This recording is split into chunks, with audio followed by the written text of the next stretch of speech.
I'd like to call to order the regular city council meeting for July 3rd, 2019, 6 p.m. Madam, roll call. Mayor Ronnie Felder. Chairperson Kashamba Miller Anderson. Present. Councilperson Troderick McCoy. Here. Councilperson Shirley Lanier. Here. Councilperson Douglas Lawson. Here. Interim City Manager Deidre Jacobs. Here. City Clerk Claudia Anthony is present. City Attorney Don Nguyen. Here.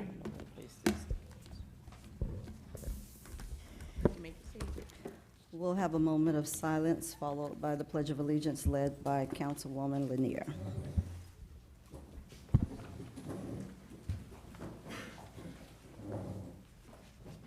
I pledge allegiance to the flag of the United States of America and to the republic for which it stands, one nation, under God, indivisible, with liberty and justice for all.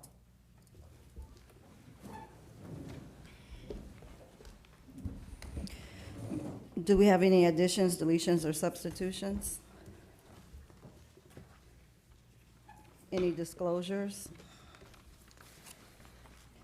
Can we have a motion to adopt the agenda? Madam Chair, Yes.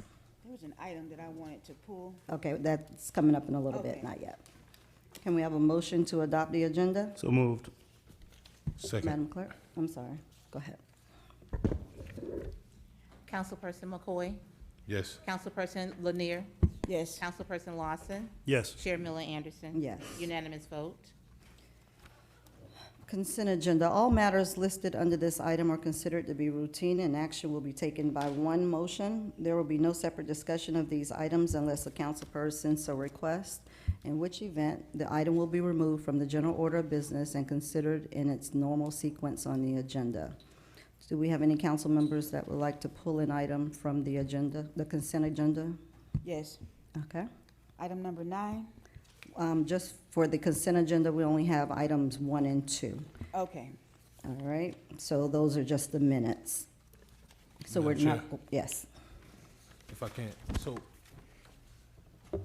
Councilwoman Lanier, you wanted to pull it as a deletion? Is that what you were suggesting?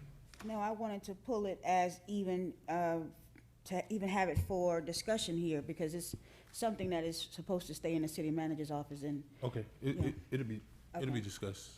So we're good, right? we'll discuss it, yeah. Okay. All right. So move consent. Go ahead. Second. Okay. Councilperson Lanier. yes. Councilperson McCoy. Yes. Councilperson Lawson. Yes. Chair Miller Anderson. Yes. Unanimous vote. All right, unfinished business, none. Petitions and communications for filing. None. Awards and presentations, item number 3. Legislative update by Senator Bobby Powell. Madam Manager.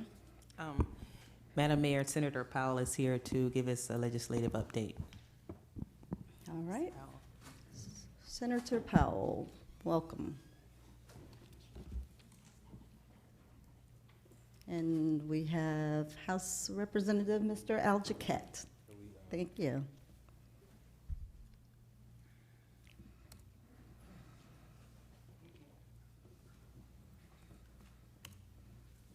Good evening, Madam Chair. I want to thank you for this opportunity to speak before you all today. Once again, first of all, it's good to be back in the city of Riviera Beach, my hometown where I was born and raised. It's good to see each and every one of you. Congratulations to the new council members, Mr. Lawson, Councilman Lawson, Councilwoman Lanier, Councilman McCoy. I always wondered what happened to you when you left my office. I didn't know you came here and got elected. Now we know. Now we know.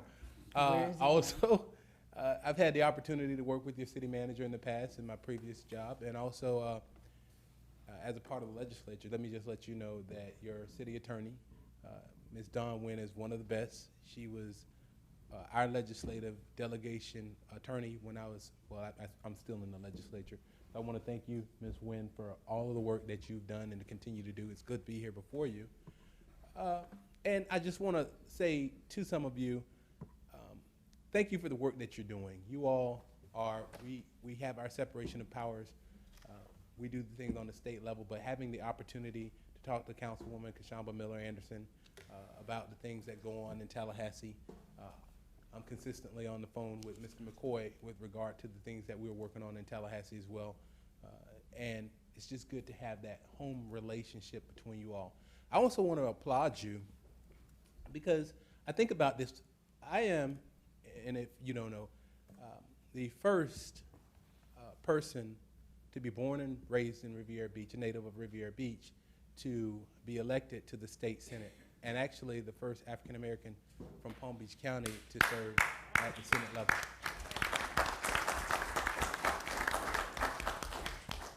And I say that because of the significance of being from Riviera Beach. We know that history is a clock that people use to tell their historical and cultural time of day. It tells the people who they are and what they are, who they have been and what they have been, but most importantly, it tells the people who they still must be and where they still must go. And I noticed that recently, Mr. McCoy, one of the things that you were able to do is to name a road after Ms. Mickens, who was very instrumental in my life, Representative Jaquette, former Representative Bernard, and mayor of the county now. And some of these people who are historical figures in the city, I want to thank you all for doing that because our history is important. Myself and Representative Jaquette have been in Tallahassee where we've removed Confederate statues, not only from the Capitol, but from different places in the state. But it's time that the history of the people in the city of Riviera Beach who've done great things is recognized. I want these people to be remembered for a lifetime. I want to be remembered when I'm not here. That's why it's important that we tell our story. As long as the hunter tells the story, the lion will always be the bad guy. So I just want to say that and continue to move forward. Thank you for what you do, and I look forward to working with each and every one of you in our next legislative session. Conspicuous by her absence, I know Mrs. Botel is not here today, but I look forward to working with her as well. I've had an opportunity to work with her predecessor, so it'll be good to see her in Tallahassee. Are you two going to do yours together? Are you going to do, okay, We're because. going to knock it out together. That Okay. way we'll save time. So that would be fine. We'll do number 4 as well, which is legislative update, House of Representative Al Jaquette, District 88. We call it one gather, Okay, Ms. Chairperson. Sounds We're gonna good. do it one gather. one gather, I gotcha. So we start out, just for the people who don't understand and know about the legislature, there's 120 members of the Florida House. I'll let Rep talk about that. But there's 40 members of the Senate, 17 Democrats, 23 Republicans. We have unlimited bill slots. So if there's anyone here today in the audience or anyone on the dais that would like to see a piece of legislation sponsored by me, I'm willing to do that. Our legislative delegation, I'm a former chair of the delegation. We have 13 members of our delegation. There are 4 senators and 9 state reps. Correct. And good evening, Chairperson and council members. Good evening. Congratulations again to my former colleague, Tragic McCoy, my good friend, now councilman, Doug Lawson. Nice to see you, sir, and nice to see you all. Let the record, 1 second, let the record reflect that the Mayor Felder is on the dais. Good evening, Mr. Mayor. Congratulations to you, sir, on an historical victory, and it's been a pleasure so far working with you and the community that I represent from Delray Beach, Boynton Beach, Lantana, Lake Worth, West Palm Beach, Mangonia Park, including Lake Park, and this great city, Riviera Beach. There's a huge immigrant community now that's under threat from Washington. Fear is just permeating the community, and your election, for some reason, sir, I don't know, but your election resonated within that Haitian American community as some kind of hope for them in working together with them. And so I look forward to doing that, and congratulations again, Mr. Mayor.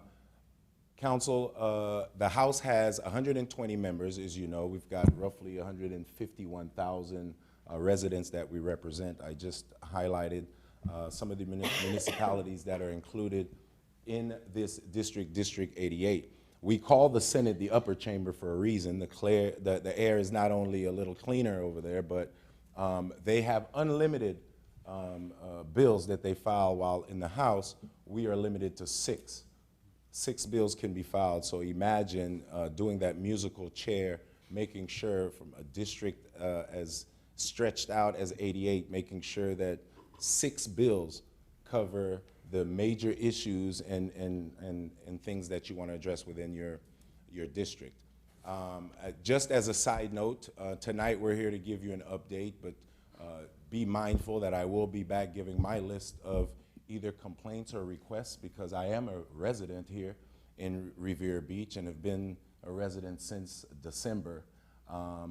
This city means a lot to me, and being from Delray Beach and representing this city, some of the issues that former Representative Bobby Powell and our senator now has made front and center are the same issues I have, and no other city is affected more by what we do, in my opinion, than this city. And so I put my money where my mouth is, and so my taxes are where my mouth is.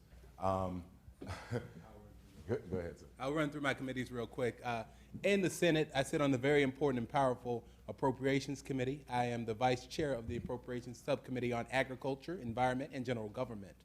I sit on Finance and Tax and Ethics and Elections. I'm also the alternating chair on the Joint Committee on Public Counsel Oversight. In the House, I serve as the Rules Chair, the ranking member, meaning that I am the lead for all House rules on the Democratic side. Energy and utilities, you will know, as you're aware, with the undergrounding plan that we've got, the storm hardening project, where we're running the power lines underground to help stop the power outages during the storms. That goes through energy and utilities, where I'm the ranking member. I also sit on commerce, ways and means, and workforce development and tourism. The legislation that I've worked on this year deals with Senate Bill 462, Les Pendens, which also dealt with judicial process of servers. And that was a bill that I had the opportunity to work on diligently. It's some cleanup language with regard to Les Pendens legislation. And also, when it came to judicial process of servers, I will tell you that your councilman had an opportunity to weigh in and give me some pointers to make the bill a little bit cleaner and a little bit better. We worked on the repeal of mandatory direct file. That was encompassed and enclosed inside of one of our criminal justice packages this year. Public records with regard to mental health and treatment and services. As you know, the state of Florida, we are number 49 in terms of how we deal with mental health and mental illness. We did pass that piece of legislation. It's co-sponsored in the House with Representative David Silvers. What this bill does, it takes a study with regard to the Baker Act and make some changes regarding the Baker Act for youth, and then the public records exemption allows those records not to be available for people. And that's the same thing we talk about the DCF task force. We had a fire safety and prevention, which prevents someone who is getting a building permit from trying to persuade a fire inspector by bribery, and puts that into statute, as well as the Census Complete Count Committee. In 2010, myself and Representative Jaquette, in the office of the former representative, we worked diligently to make sure that every person counted. So in 2010, we did that. This year, we tried to make sure that our governor and our legislature put a complete count committee in place so that everyone would be counted. It starts on April 1st, 2020, the count for the census, and we need to make sure that everyone is counted so that we'll get all of our money. On the House side, some of the legislation that I had the opportunity to work on this year is House Bill 93, Judicial Nominating Committee. And what that commission is necessarily a group of folks that decide who gets nominated to become judges. Very, very important. These folks determine the list that the governor sees from which he decides. That bill, I've got the enforcement of federal laws. That is basically the emphasis of the bill that the legislature passed, banning sanctuary cities, making it impossible for cities, which is an anti-home rule bill. It makes it impossible for cities to make the decision whether they want to or not. They just say, no, you can't. This bill was allowing cities to make that choice. Victim assistance, that is a bill that allowed the folks who had something that was stolen, once law enforcement located it, they had to give them notice within a certain period of time where that item is. For example, someone loses a wedding ring or some sort of heirloom, it's very important that they know where it is. Fire safety and prevention, work with Senator Powell on that bill. One of the changes that we've spoken about doing with that bill is, instead of penalizing our first responder who is doing their job, The threat of being coerced is always there, and the temptation. And so what we want to do is make sure the person who's doing the bribing or the person who's doing the coercing, that person would be the one who would be penalized and not our first responder. That's for fire inspectors. Minimum wage is a bill that we strongly believe in, raise the wage. This is a campaign that I've been running all year long. This is a nationwide effort to make sure that those hardworking folks in our communities make a minimum of $15 an hour. That's a minimum.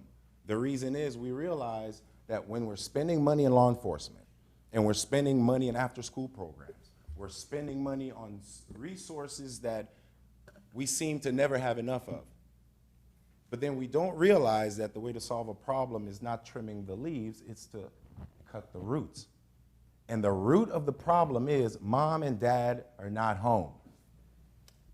The root of the problem is there's just too much month at the end of the check. And because of that, we need more law enforcement.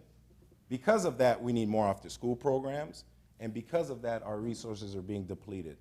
So the Raise the Wage campaign is something that we do every year, and hoping that the legislature will some point join us in making sure they pass that law. Now we'll talk about the major session issues. This year, 7123. This bill dealt directly with the sales tax holiday and charter schools as well. With regard to that piece of legislation, the charter school amendment that we had in our legislation this year, where it said that non-chartered public schools would have additional funding, that's been a hot topic issue in Tallahassee.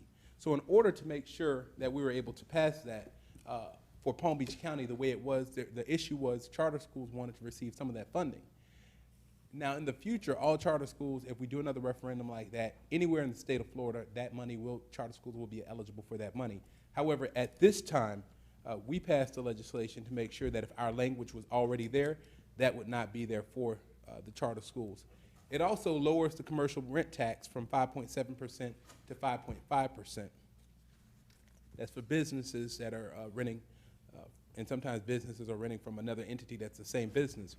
It also requires revenues from the district, we talked about the discretionary funding, the millage rate, that's what I was talking about earlier, and it also created the back-to-school sales tax holiday as well as the hurricane holiday.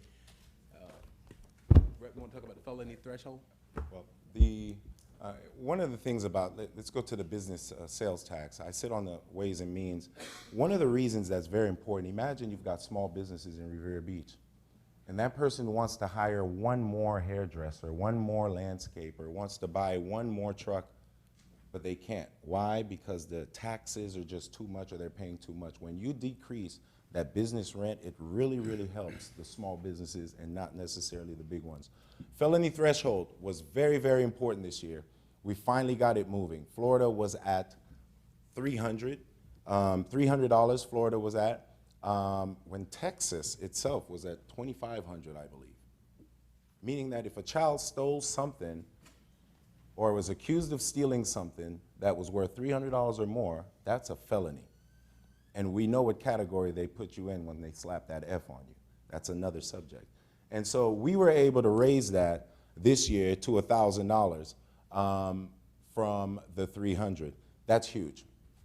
Excuse me, Representative, is it not 750? Yes, that is $750. Okay, I thought so. I just whispered it to Senator Powell. It's $750. $1,000 was the target that we had, and last minute change brought it down to $750. Okay. It also required revenue, I'm sorry, back up. That same bill provided that attorney's fees may not be awarded for certain proceedings or an injunction for protection. It repealed direct file of children to adult court. It also requires the clerk of court to establish a driver's license reinstatement day program. We also dealt with the Guardian program, Senate Bill 7030. As you may know, that's the Marjorie Stoneman Douglas High School Safety Act. That bill was very controversial this year because one of the things that it did was allow teachers to carry guns in school. Now that's only if the school district and the sheriff's office allows for that to happen. It will not happen in Broward County where the Parkland shooting took place, nor Miami-Dade County, nor Palm Beach County. But in other counties, that are more rural in the 67 county state that we live in. They'll have the opportunity for teachers to carry guns. The Federal Immigration Enforcement Program, that's what they call sanctuary cities. That means that there's no city that will be allowed to not have actions in place if the federal government wants to come in and try to deal with people who have been what they've called undocumented immigrants who maybe have a criminal nature. It requires law enforcement agencies that have custody of someone who is subject to an immigration detainer to notify the judge of the detainer record in person and to file the existence of that detainer. It also prohibits the state entity, local government entity, or law enforcement agency from restricting a law enforcement agency's ability to communicate or exchange information with the federal immigration agency on immigration enforcement matters. So it prevents, or supposedly prevents, sanctuary cities here in the state of Florida. Senate Bill 7070, this was the K through 12 education and voucher program.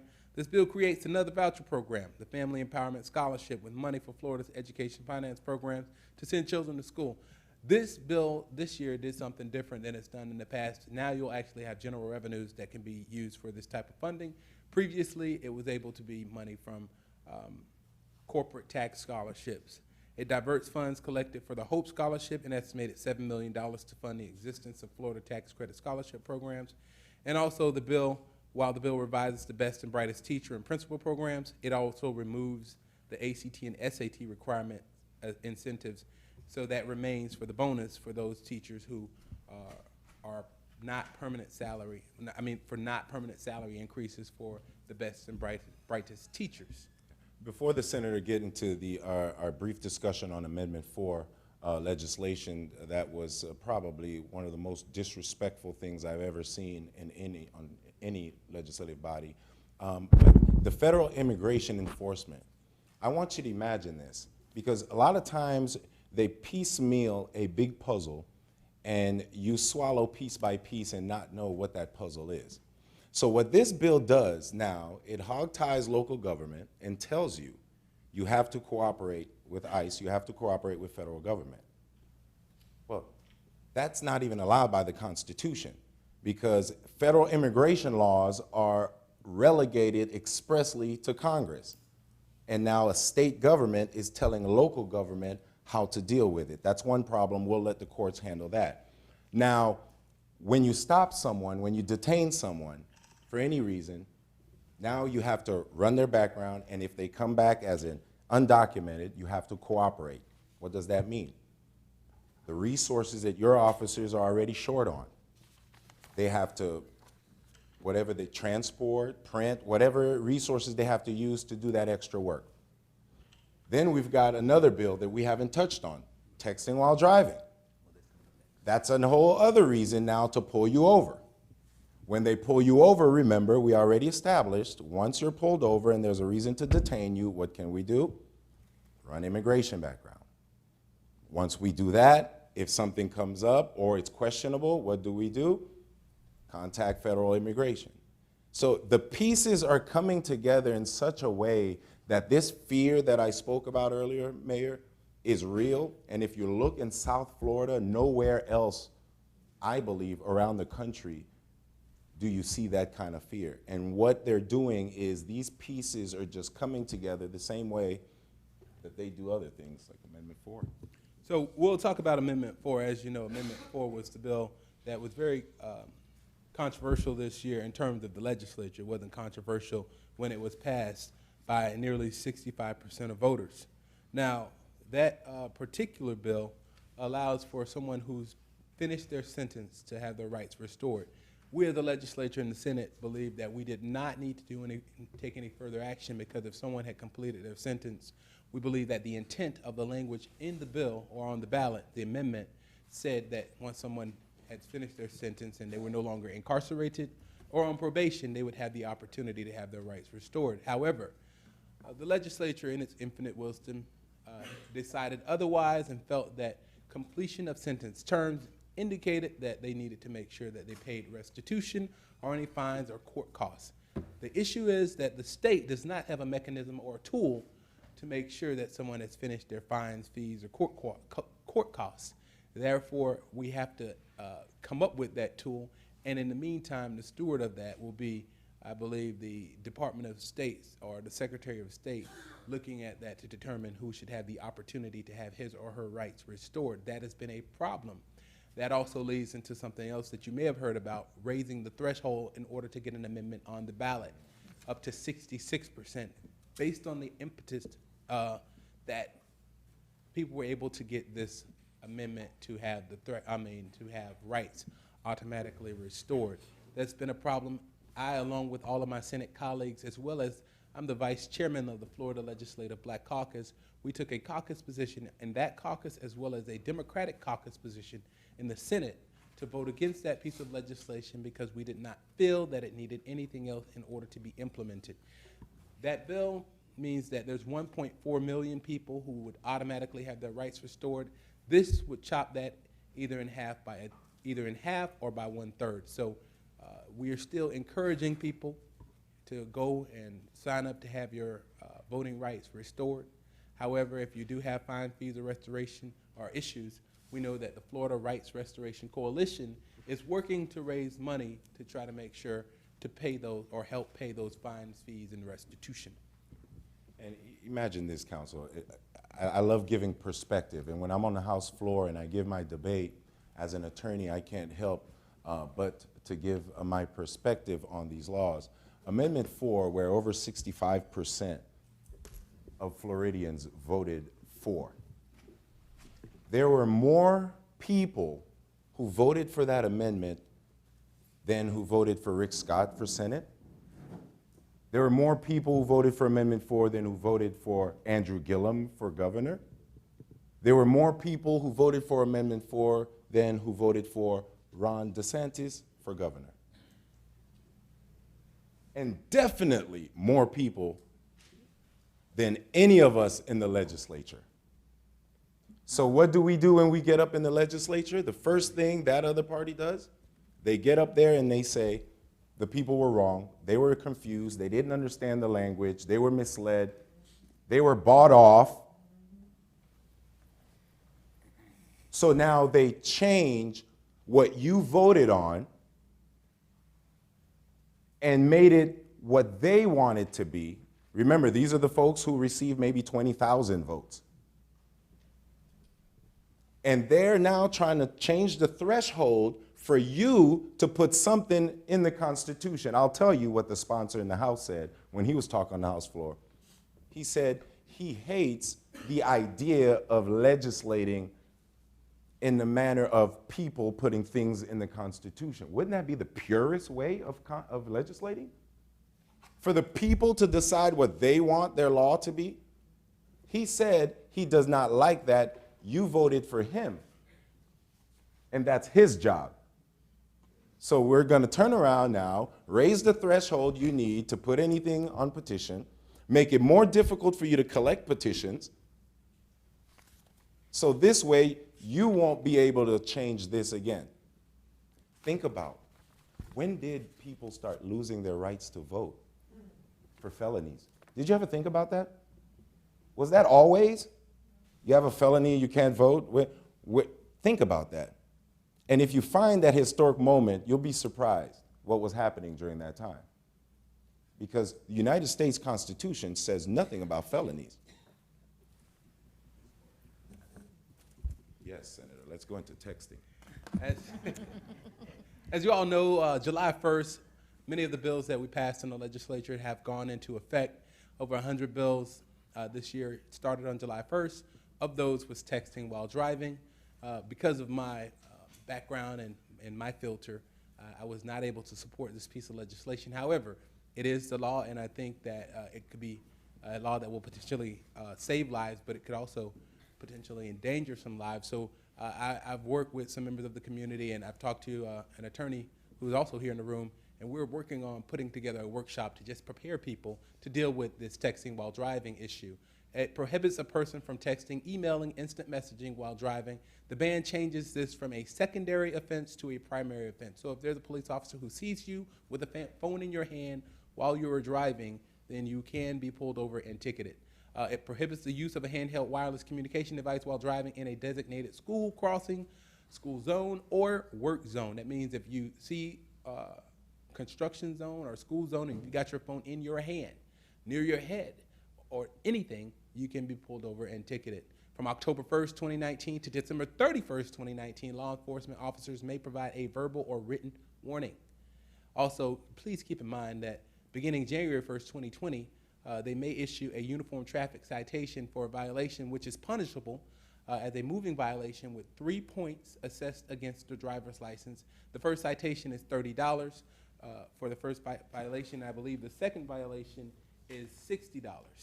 What I also want you all to know is that according to, and this was one of the things that we dealt with in the legislature, they're going to be doing a study to see if people of color, African American people, are disproportionately affected by this law. They will be keeping track, and there will be a study to see what the disproportionate effect is. We know that when the seatbelts went into place, that seatbelt law passed, that African Americans were stopped more frequently. As a matter of fact, according to the Florida Department of Highway Safety and Motor Vehicles, black motorists in Florida are stopped and ticketed for seatbelt violations in far greater numbers than white motorists, nearly twice as often statewide and 4 times as often in certain counties. So we need to make sure that we're watching that. And we, and myself, and I think Representative Al Jaquette, anticipate that something similar could happen here with texting while driving. And being that the population of African Americans is much less than the population of any other race, the fact that they're stopped more frequently becomes an issue. And that issue, for some people, it could save lives, but for others, it could end up, becomes a life or death issue, or sometimes a issue where we end up in jail for offenses such as resisting arrest without violence. We're going to, can you all kind of wrap up in like 5 minutes or so? Or Okay, less. thank you. Yes, Chairperson. Thank You know, one of our founders of this great country said, anyone who's willing to give away their freedom or liberty for a little bit of security doesn't deserve either one. And a lot of times we overcorrect. I mean, think of certain gift ban laws and sunshine laws. A lot of times the purpose, the idea is good and pure, but the unintended consequences, that slippery slope, is always there. Stand your ground.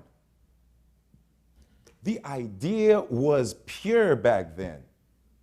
We have some of our congresspersons now who supported it, but in retrospect,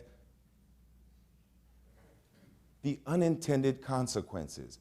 And so with texting while driving, what this does is you realize that the senator touched on seatbelts. Seatbelt is one of those tickets where it's a primary offense, right? So the cop can look in the car and say you don't have your seatbelt. But everything else has to be a traffic offense. Even if you are drunk, you cannot be pulled over. Yeah, you can't be pulled over for being drunk. What did you do?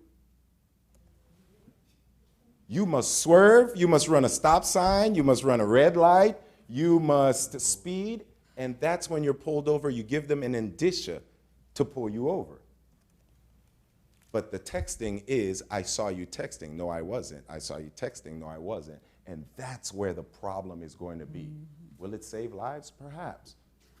But what do we lose when we start allowing government into our lives like that? We're going to run into the budget area. You know, the only bill we have to pass in the legislature every year is the budget. This year, we passed a $91.9 billion budget. After the governor's vetoes, it got down to $90.89 billion. In that budget, there was $34.7 billion outlined for education. For the environment, $3.99 billion.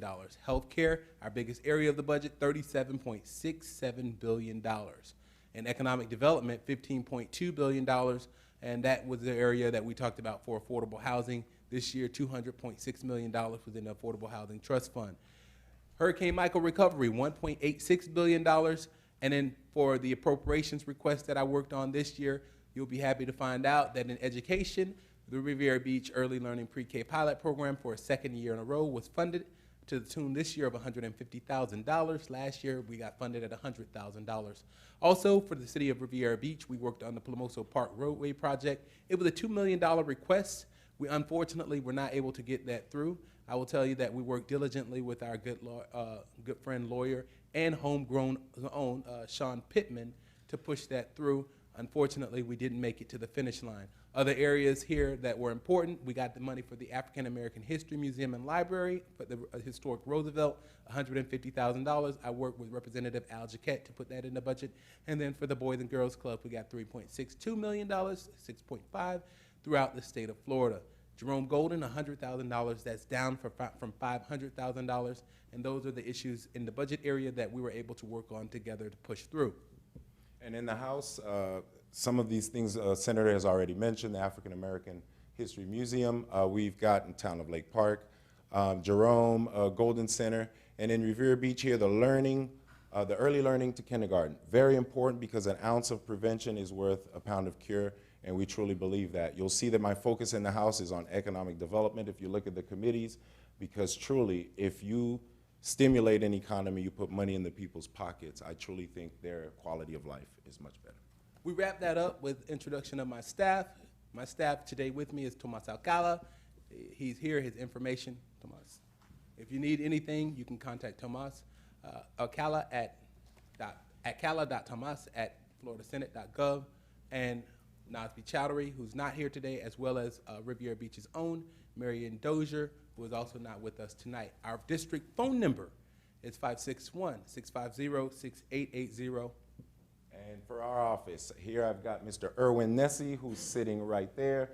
Please get in touch with him. He's got our office contact. Our office will be right there at the library at City Hall, Town Hall for Mangonia Park. That's going to be our new office moving from Dixie and 11th. You can contact our office, 650-6847, 650-6847. Again, I'm State Representative Al Jaquette with Senator Bobby Powell. And if there are any questions, Mr. Chairperson, thank you for the opportunity. Thank you. Chairperson. Mrs. Chairperson. It's fine. I know who I am. Pardon. We all know who you are, Ms. Chairperson. Thank you Please all forgive. so much. Do we have any public comment cards No, for this Madam Chair. item? All right, board, do we have any comments? I'd like to thank you all for coming, and if we could have given you a whole hour, we would have, but I would have started feeling some heat from some eyes up here on me for, I was already feeling it, to be honest with you, so they pressured me in to say, wrap it up. I could tell from their eyes. But we thank you all so much. It was good for you all to come and give an update and let our citizens know what you are doing up there, that you all are working up there. I want to thank you all, and being from Riviera Beach, it's so important that I come back. Seeing our city manager, seeing our city clerk, Ms. Claudine Anthony, not here today, somebody who's very important, a graduate of FAMU, Ms. Deborah Hall, and keeping us up to date with the history. I just want to thank you all, and remember that we also have internship opportunities this year. Anye Goldwire was one of our interns. She's from the city of Riviera Beach and a graduate of the Florida A&M University. All right then. So I want to thank you all for being the city that keeps on giving, and Mayor Felder, it's good to see you. And thank you for staying in touch with us. Thank you for Thank coming to Tallahassee and fighting for the residents of Riviera Beach. Thank you for texting us regularly. We really appreciate it, and that makes a difference. Thank you so much. Any comments from the board? All right, thank you all so much. All right, public hearings, item number 5. A resolution of the City Council of the City of Riviera Beach, Palm Beach County, Florida, approving site plan application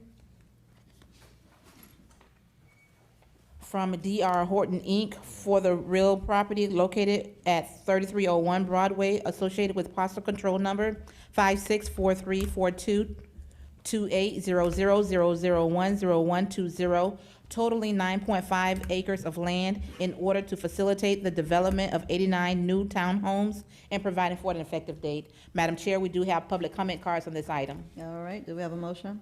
So move. Have a second? Second. All right, Madam Manager? Madam Chair, Mr. Gagnon will be presenting this item as well as number 6, and they're all, they're associated. Okay.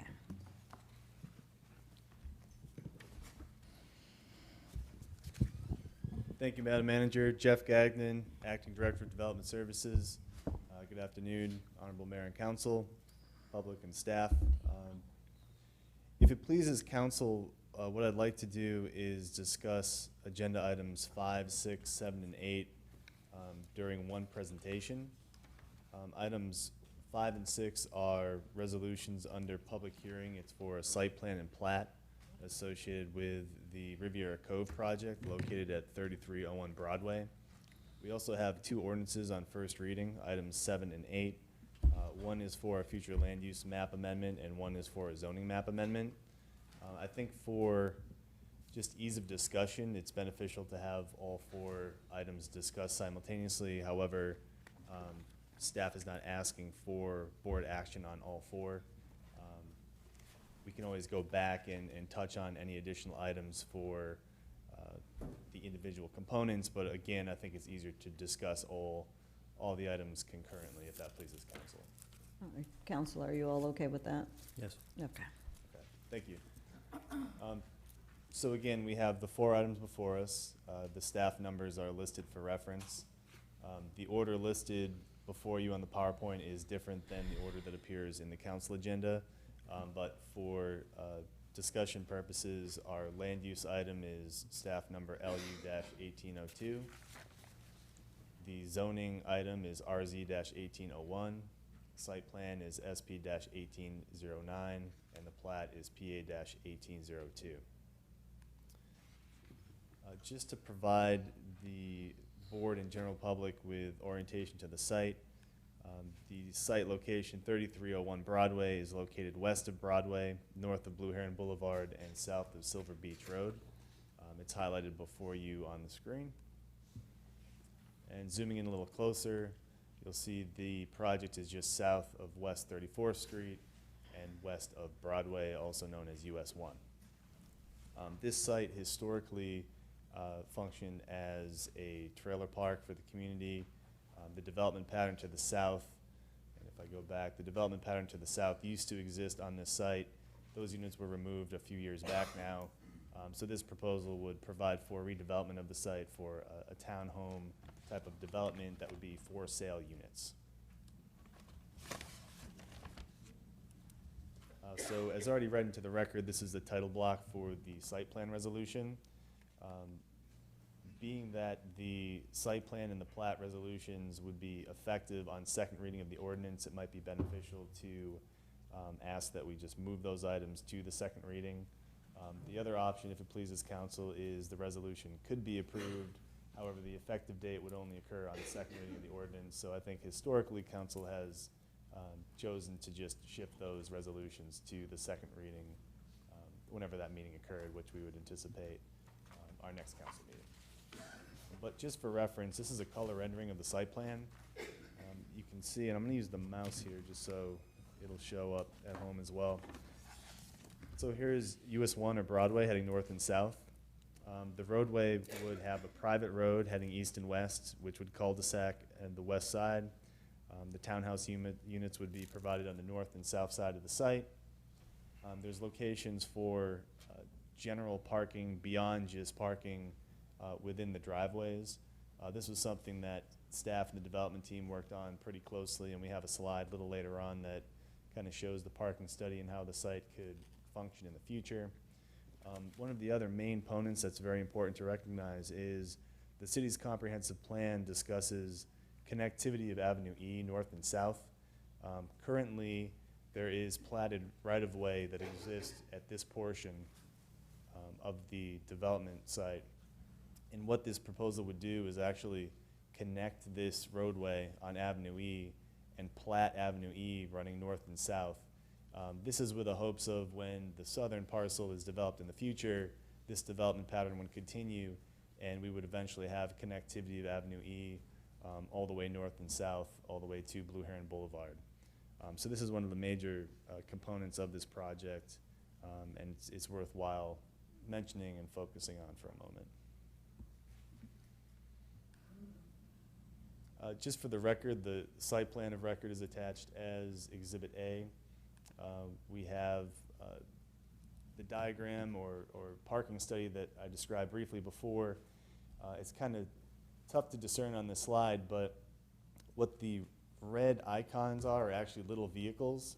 So the red icons were demonstrating parking of individuals that lived on site, and the green icons were little green vehicles that showed available parking locations. So if residents had visitors or other individuals that needed to come to the site, this is just demonstrating that the parking will be available to the site and that there should be no parking issue in the future as this project moves forward. Just for reference, the landscape plan is attached as Exhibit B. This is just a cut sheet of the individual pages. Those pages are provided in the backup for reference.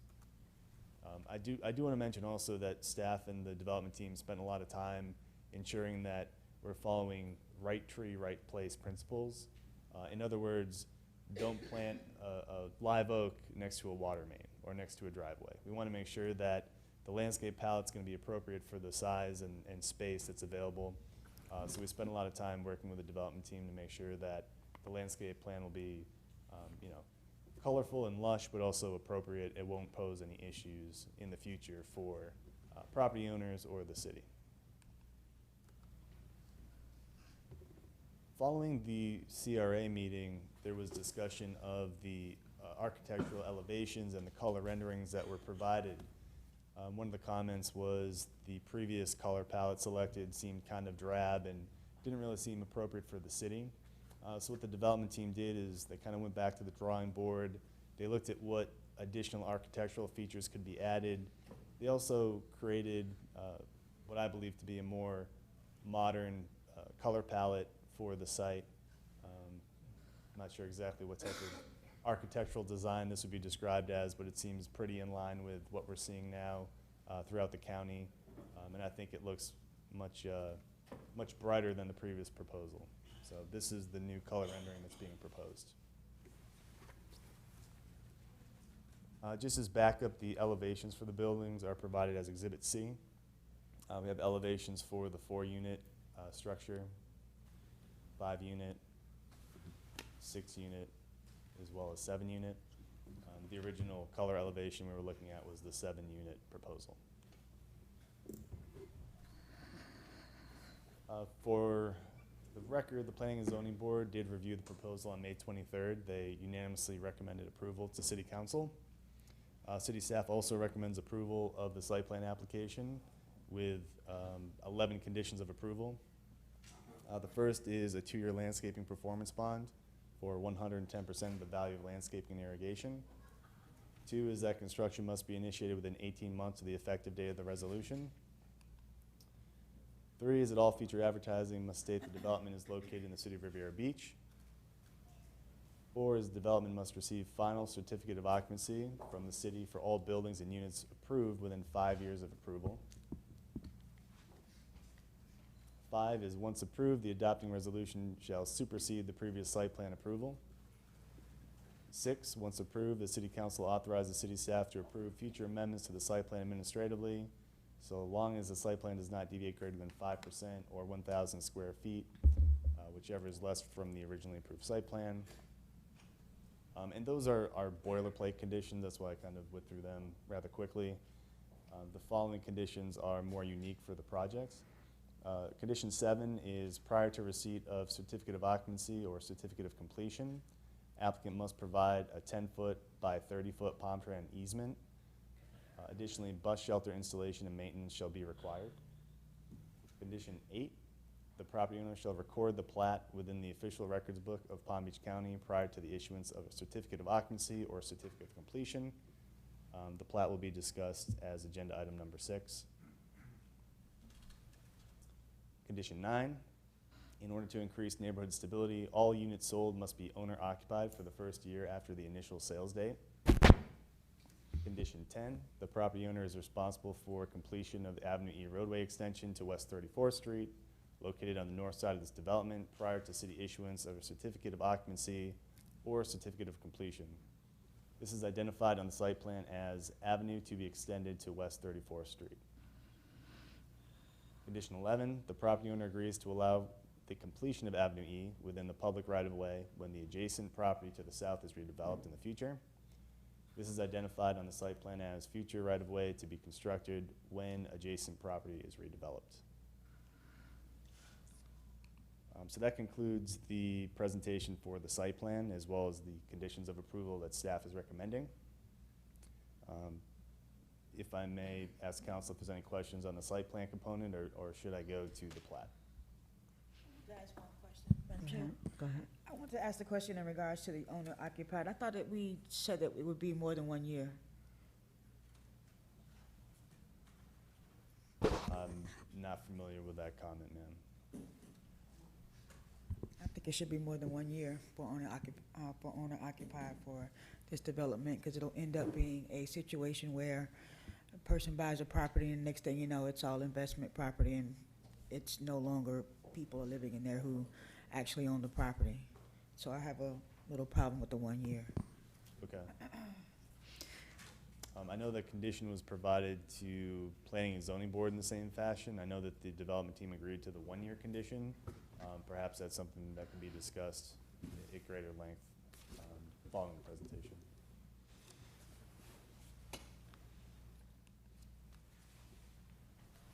How many cards do we have for this item? 5, Madam Chair. Let's go ahead and take the comment cards for this item, since it's pertaining. Do we have any for 6, 7, and 8? Yes, Madam Chair. Are they basically the same people? Yes, Madam Chair. So let's go ahead and just do, because they're gonna wind up having to get more minutes anyway, so let's just go to public comment for this part here, and then we'll come back.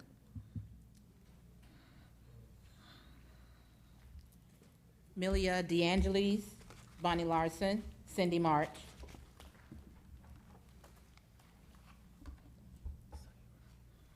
Madam Chair, while he's coming, so I'm clear, we're hearing public comments on item 5 Item only. 5 only. Okay. Only on item 5. Good evening, everyone. Good evening. My name's Millet DeAngelis. Do I need to state my address or anything like that? You can, yes. So I recently moved and live and work here in Riviera Beach at 100 Federal Highway. And I was actually at the May 23rd meeting of this, and I heard about, I think it was in the paper. But I just wanted to come out again and show my support, being someone I'm currently looking for a place to live, either an apartment or potentially a house if I could finance it. And when I saw all the renderings and the site plans that I've seen look really nice, and I think it would be something good, because I was looking around in Riviera Beach and couldn't find a lot of newer housing that I wanted to look for. So I think this is something I can say I would definitely be interested in living in. And I also think, not that I'm not going to pretend to know, but I think it would be very good economically for the community to bring more, more taxpayers and more business to the community. So I just wanted to come out and show my support, and thank you guys. Thank you. Bonnie Larson, Cindy March, Garrett Kling. And just remind this number 5 for approving the site plan application.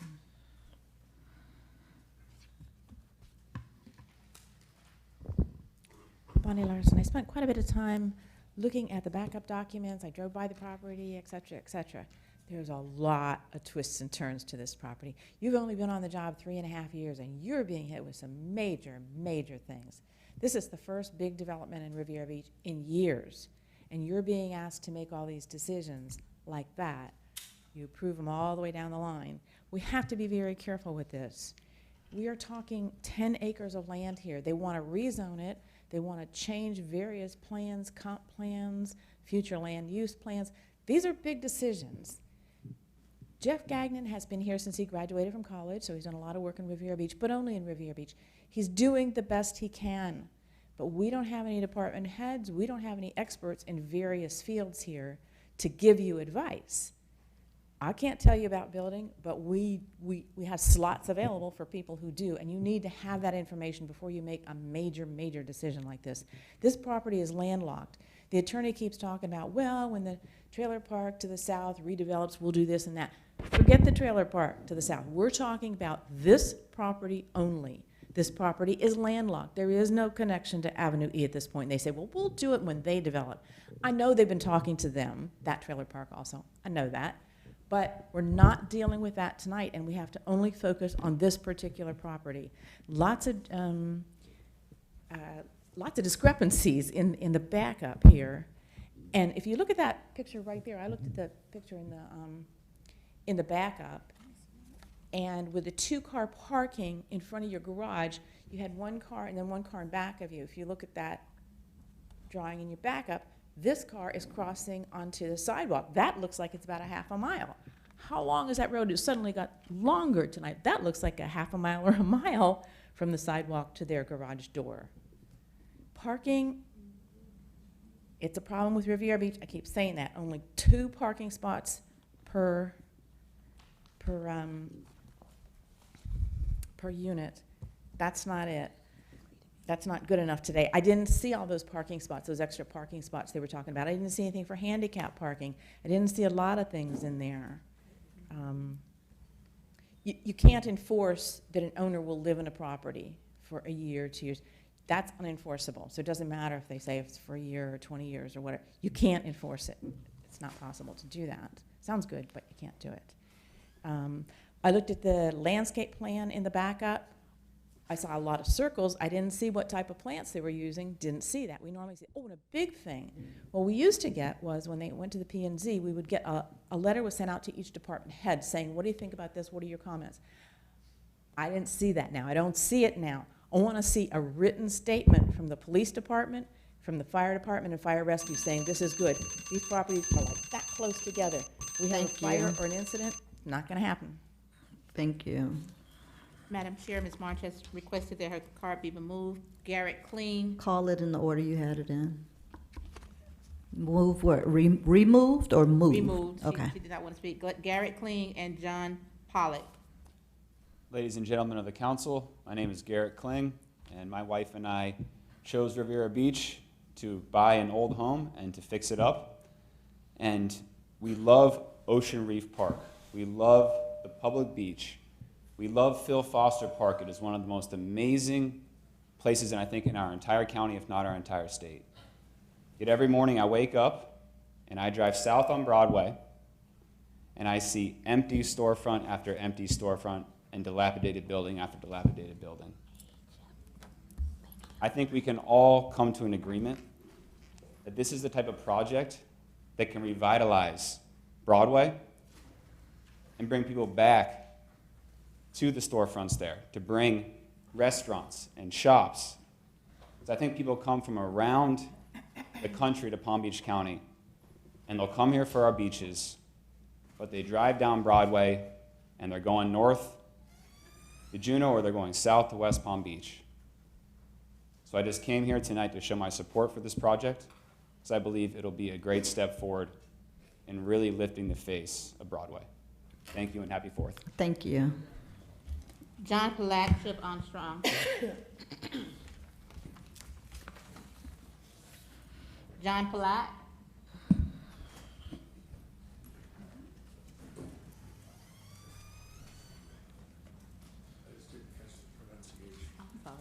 Hi, City Council. I'm Good John evening. Pollock. I've been a landlord in Riviera Beach since 1983, and most specifically on 34th Street, where I have a total of, on the side where the development is, a total of 9 units. There's 6 residential units and the 1 commercial property on US 1. So I own half of those residential properties. So I'm very interested in the project. I think it's a good idea. I'm supportive of it. I've got just a few concerns. And mainly, again, like the other speaker brought up about Avenue E being one of the accesses to the new development. When I look at that, I have a property just not right next to it, but the very next one, and it just seems awful narrow to me, and I just have to wonder how the entryway is going to be laid out. We haven't seen any pictures or drawings of how the entry onto Avenue E will look. Secondly, I just have to question and wonder about the developers, how they've thought about a couple of the properties right there at their entryway that the owners just do not take care of. There's multiple code violations at them. They are just an eyesore.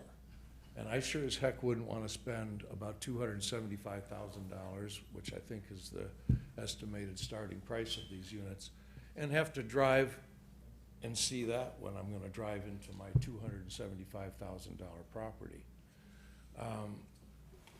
So in that regard, first, the size of the opening. Maybe the developers have thought about acquiring that one duplex next to the Avenue E it'll be to the east of Avenue E, and have a wider, more pleasing entryway to the project. And in addition, I would support, this project, but I think we have to get some support from the city in providing more code enforcement for our neighborhoods. There's a lot of very obvious things if you drive around in the neighborhood that they're obvious violations that could be dealt with and make things just much more attractive and appealing to future residents there, especially when you want owner-occupied properties. I think that's all I got to say. But I really would like to see more code enforcement in our area. I think if we have to hire more officers because of the workload, I know they get overloaded sometimes. I've talked to them. Thank you so much. You're welcome. Appreciate it. Chip Armstrong. Good evening, Council. Good My evening. name is Chip Armstrong. I know many of you. I live in Riviera Beach, 4240, 4240 Delmore Court. I was actually born in St. Mary's Hospital. I've been a realtor for 15 years here. I'm always in the top 10% of my company, which is the largest family-owned real estate company in the state of Florida. I run a group of 7 people. I do a lot of commercial real estate and development work. I can tell you that there's been other development in Riviera Beach, and we need more on this side of the bridge. This is a great project. It's the kind of inventory you need. I would support this project, and I want to tell you, I have no financial interest in this other than I'm probably going to sell one to somebody, but I have no interest or connection to any of these developers, okay? Thank you. Thank you. All right. Madam Chair, that concludes public comments. Okay, so we're gonna go ahead and let him continue, or did anyone have comments that they want to make now before he finishes up? Okay.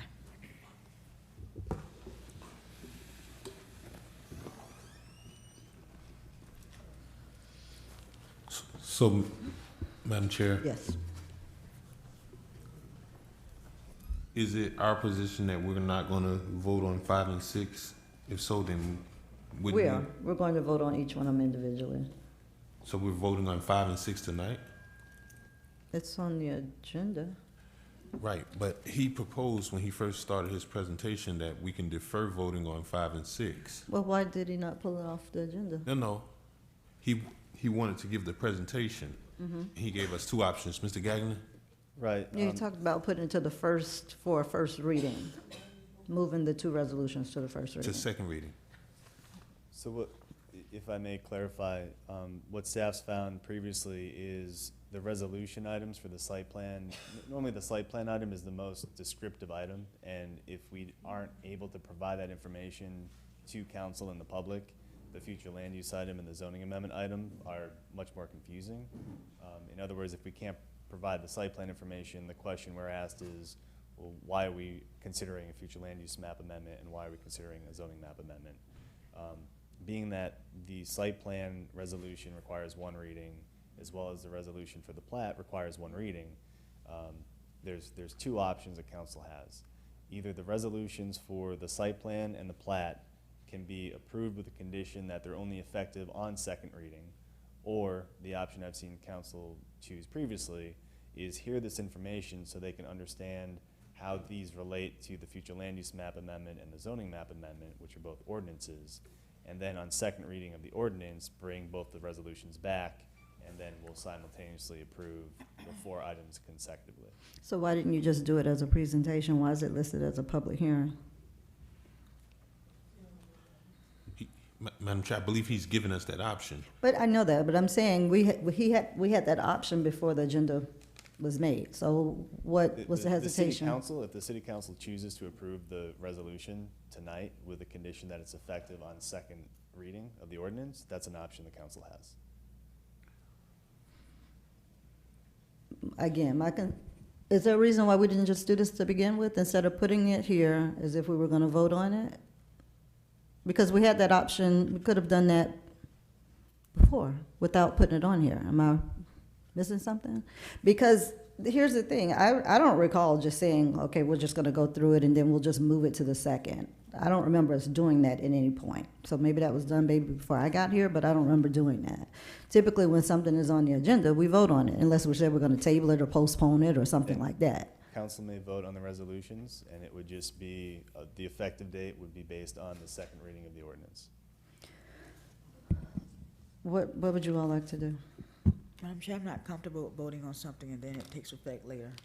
Right, and I believe what may have come up is, I know I've spoken to Mr. Gagnon a couple of times about this, and also spoke with one of the representatives from D.R. Horton originally. There were some concerns that I had, and sorry for me being in your district, but specifically on 34th Street, I had some questions about the bus stop location. Was there another alternative? And there was some conditions I know I heard Ms. Lanier bring up that I think could be discussed further. Okay. And I wanted to at least allow that opportunity as opposed to voting on something, because as we know, 5 and 6 have some conditions tied to it. And if we have to come back already on second reading, it would just make sense to, So we're just going to table it, well, no, not table it, just postpone it until the next meeting? temporarily postpone, yeah. Okay. But that's just for the resolutions for site plan and plat, that's not for the ordinance. Yeah, I know you're Okay. saying 5 and 6, yeah, Okay. right. And I think he gave the presentation for the plat, am I right? Just the site plan so far, Okay, Yeah, just we for, did just 5. for 5. okay. All right, so what's the motion for item number 5? Because we're already moving to 6 now, right? Unless you have something else, you're just gonna continue the presentation. Yes, ma'am, and because we're taking the public comment card in this format, it may be most appropriate for, if council has specific questions on the site plan. Right. The applicant is also present tonight, so, we can discuss those specific items. Yeah, I that think you at this discussed. point, since we're doing some tonight, we're gonna vote on some tonight, some we're not gonna go on, I think we should just look at everything individually by the numbers. Okay. And then just make a decision on each one of them individually and then move forward. Okay, so item number 5, did anyone have any questions about that? Madam Chair, Go ahead. the landscaping, the plants that that we discussed, that was not outlined in one of the 11 as a specific type of landscaping we're going to use, and that was one of the comments that I made at the last meeting. Is that going to be addressed, and what type of actual trees are going to be used on the site? So we have the landscape bond that's required, which ensures continued maintenance of the landscape plan the landscape material per the landscape plan. I'm not, I don't recall the specific question that was asked as far as the landscape palette, so it was a question on the type of species that were proposed.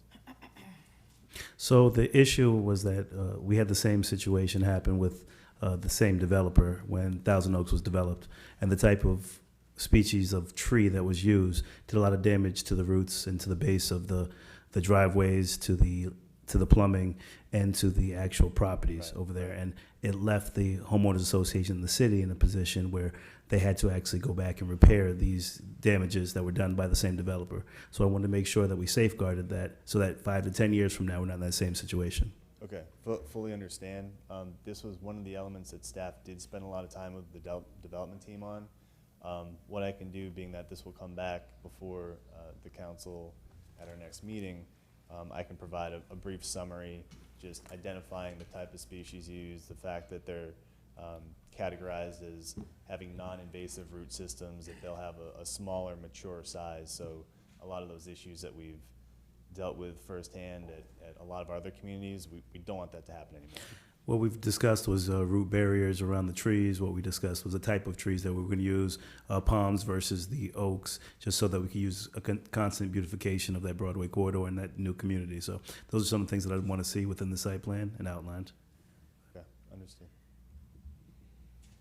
Good evening, Hope Calhoun on behalf of the applicant. I just recall that we did discuss that. Yes. We were just talking about it as a team, and we're fine. The issue, I think, was no oak trees because of concerns with roots, and we're fine with that. And what Mr. Gagnon presents at the next meeting, I'm sure we'll discuss, and it'll be fine.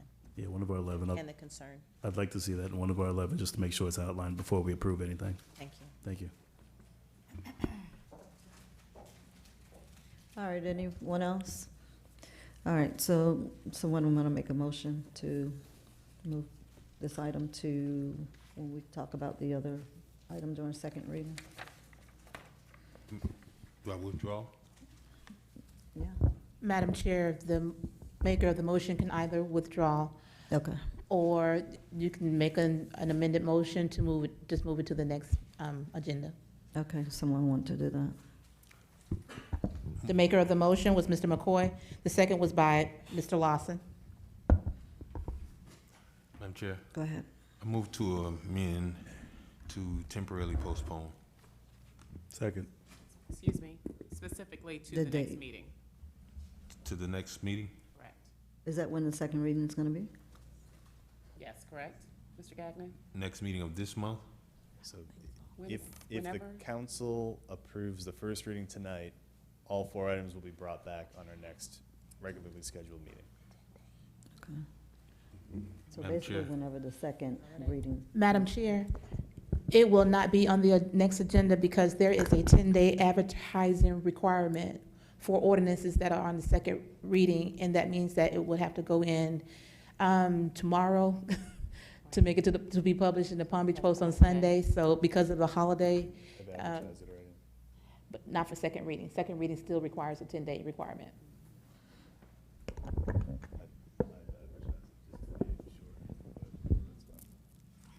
What did you say? There was a question on advertising and timing of it, and Right. just because there was uncertainty of it, I have provided legal notice of this. So it was just as a, Don't you do the legal notice? Does she have it? Who does it? You or the clerk? Madam Chair, advance because I had another item that I had to provide legal notice for.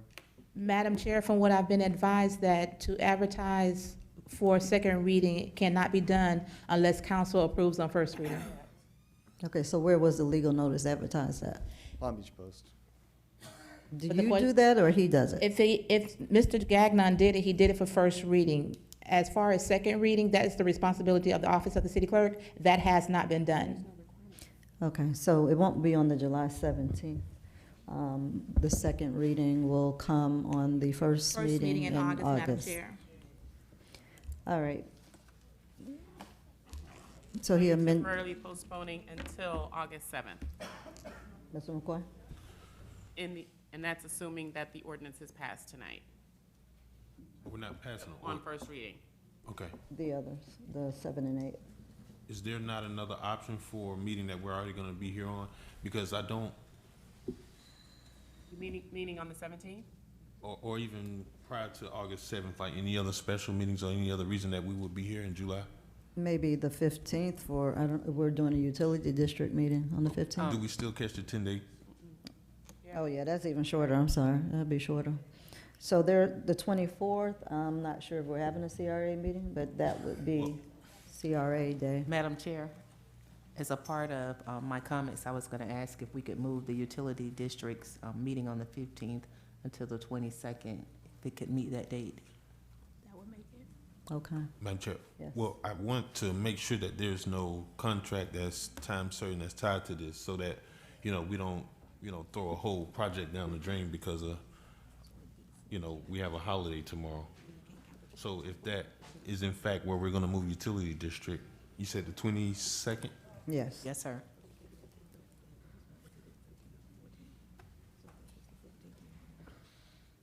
So, Mr. Gagnon, Ms. Anthony would be able to make that notice if we move to 22nd? And I To the guess, 22nd? Yeah, they should, that's more than 10 days. will will you be in Bahamas? Is that when that is? You be here? 22nd? 22nd. Isn't that with the weekend of the regatta? That's a Monday, though. It's a Monday. Councilman, I'll be back. Okay. All right, so am I hearing the council would like to call a special meeting for July 22nd? Yes. After the After the district. utility district meeting? You'll be here already, Ms. Lanier. All right, so, Ms. Anthony, we're going to notice a special meeting, city council meeting for the 22nd, immediately following the utility district meeting, which has been moved. The utility district meeting has been moved from July 15th to the 22nd. Okay, Madam Chair, can I get a motion to that effect, please? So we're good on 22? I'm fine with it. Amend my motion to temporarily postpone item number 5 until July 22nd, special city council meeting. Second. Madam Clerk? Councilperson Lanier? Yes. Councilperson Lawson? Yes. Councilperson McCoy? Yes. Chair Miller Anderson? Yes. Unanimous vote. Item number 6. A resolution of the City Council of the City of Riviera Beach, Palm Beach County, Florida, approving plat application PA 18-02 from DR Horton, Inc. for the real property located at 3301 Broadway, associated with property control number 564342280000010120, totaling 9.5 acres of land in order to facilitate the development of 89 new townhomes and providing an effective date. Madam Chair, we do have public comment cards on this item. All right, do we have a motion? So move. Second. Okay, Madam Manager? Again, Madam Chair, Mr. Gagnon will present item number 6. Okay. Mr. Thank you. So McGagnon. just for the record, this is the resolution for the plat. What the plat will do is create the different lot delineations as well as delineate the area of right-of-way, both for Avenue E, which is public right-of-way, and the private right-of-way that'll run east and west. This is the first sheet of 2. This is the western portion. You can see the cul-de-sac to the left side. And this is sheet 2 of 2. This is the eastern portion of the plat. Staff recommends approval of the plat resolution to council. And additionally, the P&Z board had previously approved the plat unanimously at the May 23rd Planning and Zoning Board meeting.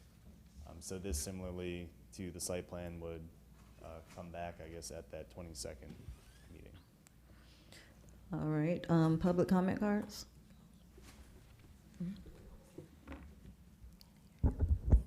Madam Chair, you need to close public comment. Don't The you acceptance usually of say card. it?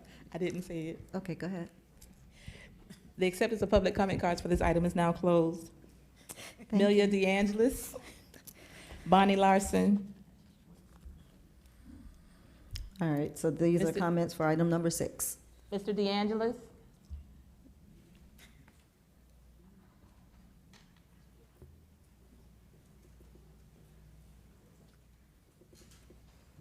Yes, hi, I'll try to save you guys some time. Essentially, you already heard my spiel. I'm in support of this. I Thank think it, you. I think it would be great. All right, just say your name one time. I'm sorry, Millet DeAngelis. Thank you. Thank you. All right, Bonnie Larson? you have the clock up, Ms. Anthony?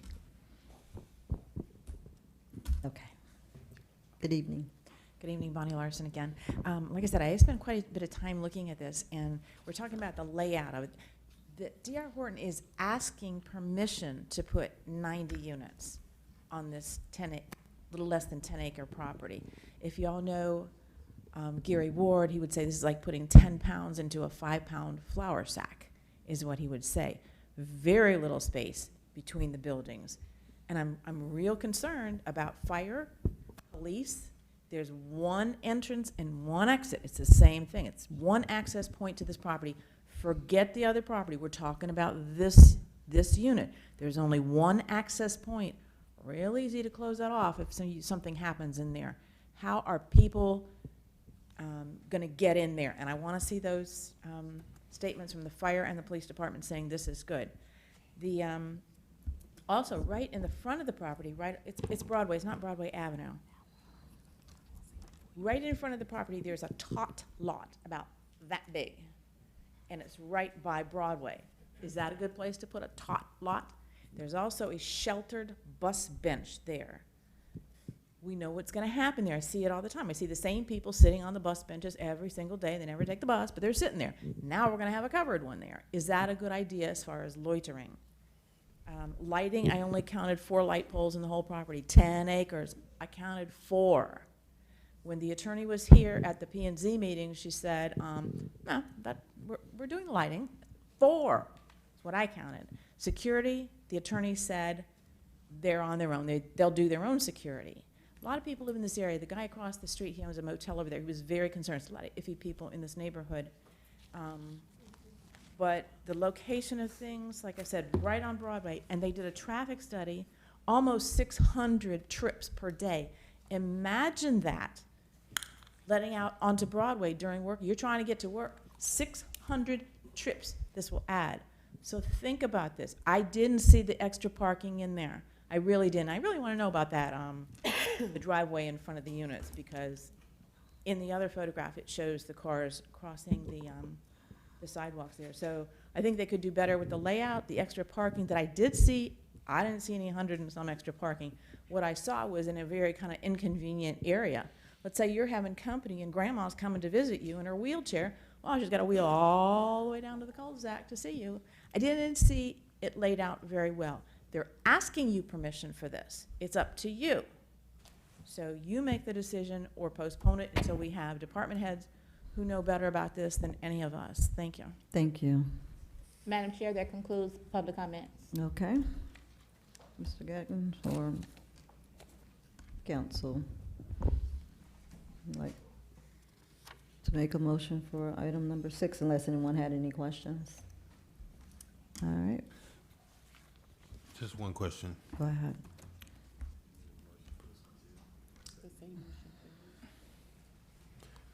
Mr. Gagnon, I'm just trying to get clarification. There is the easement that's going to be opened up, or the right-of-way that's going to be opened up on E Avenue on the north side, correct? Yes. Okay. So it is. And it is ingress and egress on Yeah. E Avenue, correct? It's tough to see on the plat, but what we discussed in the site plan item, and let me go back just to make sure that everyone is very clear on it. Our comprehensive plan discusses connectivity of Avenue E throughout that area, so this is probably the best illustration. So this is the right-of-way area that exists that will be constructed to allow for traffic flow north and south on Avenue E. So currently this is platted right-of-way, however, it's not improved, so it's vacant land. So this specific portion of Avenue E will be improved, and then as future development occurs on the south portion of this site, we would ask that they provide connectivity in this area. And what the plat document was demonstrating is delineating that city right-of-way north and south for that Avenue E corridor. Thank you, Madam Chair. All right. Who wants to modify their motion? Did you make the motion? I think I did, yes. All right. Move to amend my motion to temporarily postpone to the July 22nd, 2019 special city council meeting. Second. Madam Clerk? Councilperson Lanier? Yes. Councilperson Lawson? Yes. Councilperson McCoy? Yes. Chair Miller Anderson? Yes. Unanimous vote. Item number 7.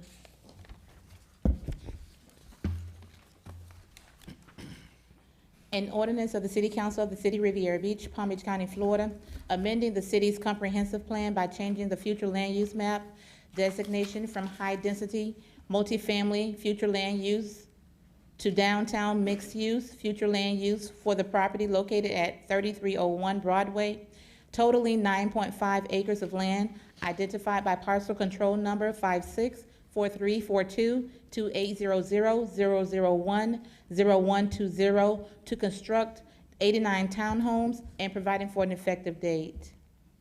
So move. Second. Madam Chair, Yes. public comment?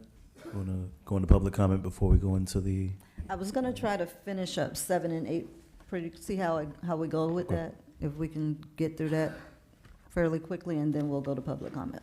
Madam Chair, we do have a public comment card on this item. Okay. Go ahead.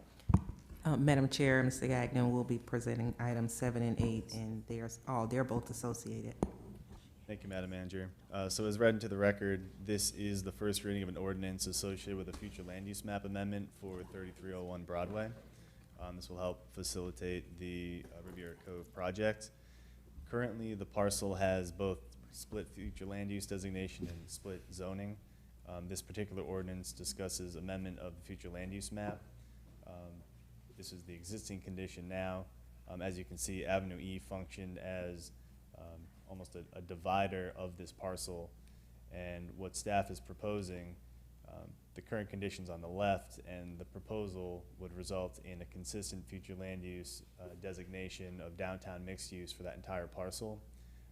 What that will allow to happen is to have consistent regulations and design patterns throughout that property. And also, as we discuss the next item, item 8, you'll see that the zoning map designation will also become consistent throughout the entire parcel. So what this accommodates is really allowing for that same development pattern throughout the entire site. So this is one of the items that city staff has requested of the development team, and they have agreed to move forward with this request. So just for the record, we found that the amendment request is consistent and compatible with the adjacent uses, as well as being consistent and compatible with the city's comprehensive plan and land development regulations. We've received no objections from city staff, which includes all of our major departments. The Planning and Zoning Board unanimously recommended approval on May 23rd, 2019, and city staff is recommending approval of this future land use map amendment. That concludes my presentation. All right, we'll go to public comment. Bonnie Larson?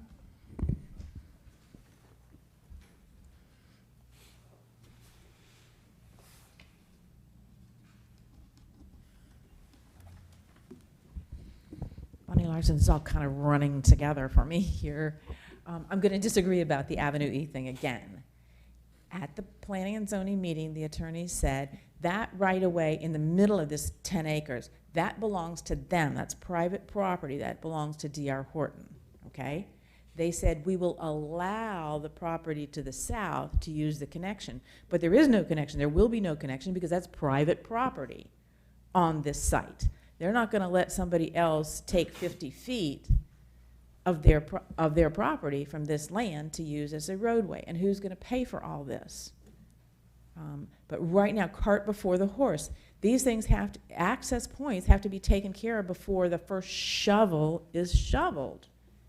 It's important. You can't have one access point to this property. And I'd like to see it in writing. Again, I'm going to say this 100 times. I want to see it in writing from the police and fire that they're okay, that these dimensions, the distance between the buildings and the distance between the buildings and the back wall are sufficient to cover for fire and emergencies. I want to see that in writing. I don't want someone just to tell me that it's okay.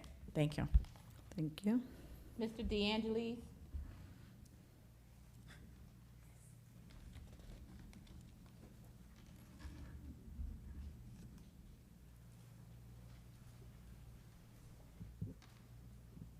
In terms of the planning and zoning, I guess I'll add something differently. Like I mentioned before, I think, we're changing, I think, from downtown mixed use, which I think economically, like I already said before, I think this would help the community rather than hurt it. I don't think this change in zoning, I'm not gonna pretend to know, but it seems to me like it would do much more good than harm. So again, that's all. Just state your name, please. Millet DeAngelis. Thank you so much. Madam Chair, that concludes. All right, do we have any comments from the board? I just have a question regarding Ms. Larson's concern about the fire and police. They will have to, at some point, sign off in writing on all of this, or already have, right? They have, ma'am. Okay. So if we can just make sure we get her a copy of whatever it is that's in writing stating that, okay? I'll be happy to do that. I believe it was provided previously with the Planning and Zoning Board packet, but I'll be happy to provide any additional documentation that Ms. Larson would like. Okay, thank you. Madam Chair? Yes. Mr. Gagnon, do we have a rendering of what the frontage of Broadway will look like from this property? I do not believe rendering from that viewpoint was provided, no, sir. Okay, can we work on that before the next meeting? So that we can see what it's gonna look like on our main corridor? I don't see why they can't provide that. Yeah, thank you. All right, any other questions? All right, Madam Clerk? Councilperson Lanier? No. Councilperson McCoy? Yes. Councilperson Lawson? Yes. Chair Millie Anderson. Yes. That motion is approved with Councilperson Lanier dissenting. Item number 8. An ordinance of the City Council of the City of Riviera Beach, Palm Beach County, Florida, amending from downtown residential zoning designation to a downtown general zoning designation for the property located at 3301 Broadway, totaling 9.5 acres of land to facilitate the development of 89 townhomes referred to as Riviera Cove, and providing for an effective date. Madam Chair, we do have public comment cards on this item. All right, do we have a motion? So moved. Second. All right, Madam Chair, the acceptance of public comment cards on this item is now closed. thank you, Madam Manager. Madam Chair, Mr. Gagnon will also be presenting this item. All right, Mr. Gagnon. Thank you, Madam Manager. So this is the fourth and final item associated with the Riviera Cove project. This is for a future, a zoning map amendment that would provide consistency with the future land use map amendment that was just approved on first reading. Again, the existing parcel has a split with the existing future land use and existing zoning designation. The zoning currently on the east side of the portion is downtown general, and on the west side is downtown residential. The land development requirements for those zoning districts are not so compatible. So what this zoning amendment will do is ensure that the zoning is consistent with the future land use and also allow for a consistent development pattern throughout this parcel. For reference, the image on the left is the existing condition, and the image on the right would be the proposed future condition after second reading of the ordinance for the zoning map amendment. So for the record, the proposed amendment is considered to be consistent and compatible with adjacent uses by city staff. We also find it to be consistent and compatible to the city's comprehensive plan and land development regulations. There have been no objections from city staff, including our major departments associated with the plan review. Our Planning and Zoning Board unanimously recommended approval on May 23rd of this year, and city staff is recommending approval of the zoning map amendment application. All right, public comment for item number 8. Bonnie Larson, J.B. Dixon. Okay. J.B. Dixon?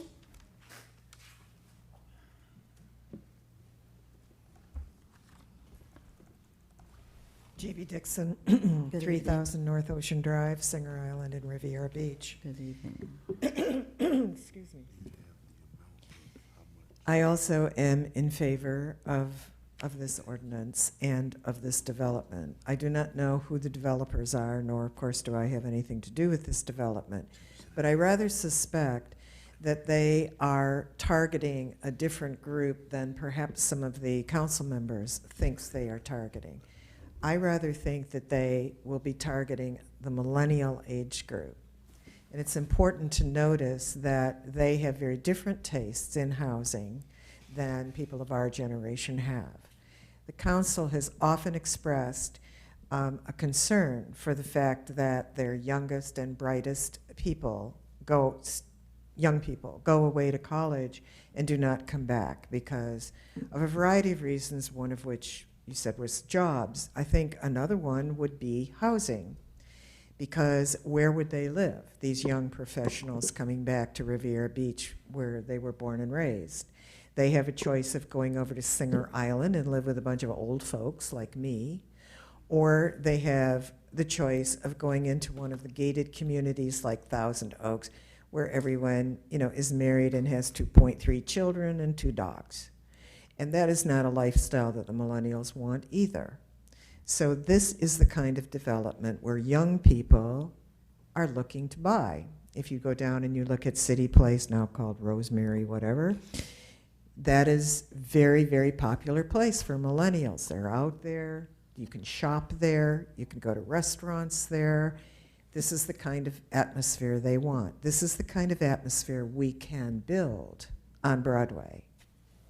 And to Ms. Lanier's concern about renting, I would like to speak to that too, because millennials rent. Our generation bought. And that's not because they can't afford to buy, it's because of a lifestyle choice. And I think we need to look at that and to understand that not all renters are bad. Whether it's an $8 million condo on Singer Island or a $275,000 home here, people say, oh, renters are bad, based on the fact that a lot of renters are bad, but not all renters are bad. And it is important that we not let that stereotype keep us from providing rental apartments to people who will take good care of them. Thank you. Thank you. Madam Chair, that completes public comments on this item. All right, do we have any comments from the board? All right, Madam Clerk? Councilperson Lanier? No. Councilperson Lawson? Yes. Councilperson McCoy? Yes. Chair Miller Anderson? Yes. That motion is approved with Councilperson Lanier dissenting. All right, we're going to go into our general public comments. Public comments should be restricted to issues, matters, or topics pertinent to the city of Riviera Beach. Please be reminded that the City Council has adopted rules of decorum governing public conduct during official meetings, which has been posted at the entrance of the council chambers. In an effort to preserve order, if any rules are not adhered to, the council chair may have any disruptive speaker or attendee removed from the podium, from the meeting, and/or the building if necessary. Please govern yourselves accordingly. Please remember that you do have the 3 minutes, and I'm asking that when you pay attention to the clock so that you're able to wrap up your sentence within those 3 minutes. All right, Madam Clerk? Madam Chair, the acceptance of public comment cards on this, at this particular time is now closed. Bonnie Larson, Cindy March, Willie Millsap.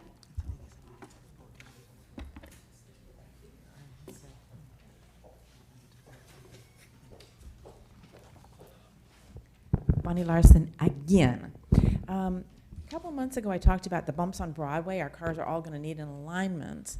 I talked about that, but Mr. Terrence Bailey said he went the next day, he drove up and down. He couldn't see what I was talking about or feel what I was talking about. So my proposal tonight is I'll get together with him. But you know, I don't see him here tonight. I was going to make a date with him for me to meet him, and I will drive with him on US 1 and point out those bumps. They're there. Trust me, they're there. There's a light behind La Granja Restaurant. La Granja Restaurant is a new restaurant. It's on Broadway and East 27th Street. There's a light there which was put up by the CRA years ago. Those are wonderful lights, and I've talked about this 100 times. We need those throughout the city. It's been out for a couple months. I don't know who's in charge of that. I talked to Mr. Scott Evans, and he referred it to, referred it to Terrence Bailey. So I don't know, that light needs to be fixed. Lights always deter crime, and we need it. It's been out for a couple months. The property that we're talking about tonight, I call it the Halloween property because it's right there on Broadway. It's got dead trees, trees that are laying over. We would be fined $500 a day if our property looked like that. So I'm wondering how much have we collected from those owners of that property in fines? It really makes the city look bad. It's a commercial property. I know you're not doing fines and stuff with homesteaded property, but it's a commercial property and it's an investment property. And they're hoping to make billions on it. So how much have we collected in fines on them? I read in the paper a couple weeks ago that there's a marching band which meets over, it said it was across from the Boys and Girls Club, so I'm thinking maybe it's on the former Maritime Academy property, and they were young people, old people, all ages were welcome to practice band procedures. In band, you learn responsibility, you follow directions, you learn to work together. There's a lot of benefits to being in the band, and they're paying $20 a month. For some people, that's a lot of money to be in a marching band, and I'm wondering who's charging them this, and is there anything we can do for them? Did the new people who came into that property, are they charging them? It sounded like a good thing, and maybe we can help them out, but not if someone's charging them. Again, getting back to this property, and the city has done this for years and years. You said the developer is here tonight or whatever. We need to speak to them directly, not their attorney. An attorney is only an employee who's here today, gone tomorrow. An attorney cannot make promises. So at the next meeting, please have the developer here to answer your questions, not an employee who's an attorney. Please also have our attorney tell us the difference between tabling something and postponing something. There's a big difference in that, so it would be beneficial for all of us to know that difference between tabling and postponing something. Thank you. Cindy March, Willie Millsap, J.B. Dixon. Good evening, Council. Good I'm evening. Cindy March. My question to you is I would like to know what's the update with your computer system being installed, what percentage you have gotten to, being that you've already paid the ransom, which might not be $660,000 coming out the city pocket, but it is $25,000 that's coming out the city pocket. You all should be shameful not knowing what you voted on before you voted and getting more information. And Mrs. Deidre, my question to you, yesterday me and Ms. Wilder came over to the city on 13th Street. They say if you ask not, you have not. We came over to ask just for the agenda, and she said it was a privilege for us to have it. I didn't hear it, but when it was reiterated to me, I kind of was very angry about it. How can you speak to people like that? You understand me? I mean, if we don't ask, we don't get. If that's the guidelines you go under, that's fine. But any other municipality would give it out to you. Madeira sent it to me in the email for their agenda on July 9th. They didn't get sarcastic with me when I called them. You understand? And for Mr. Sherman, Mr. Gagnon, you want to do all of this building. You were saying Lady Marge wasn't a licensed building official, but where did you get your license for as a building official and zoning and planning? Mr. Gagnon, you interfere with the building official. Yes, I have anger in me about the situation of her being fired. She was fired because Deidre was told to fire in 7 days. And you, Mrs. Kashama, you made it clear to Ms. Deidre, you cannot fire or hire anybody within 120 days.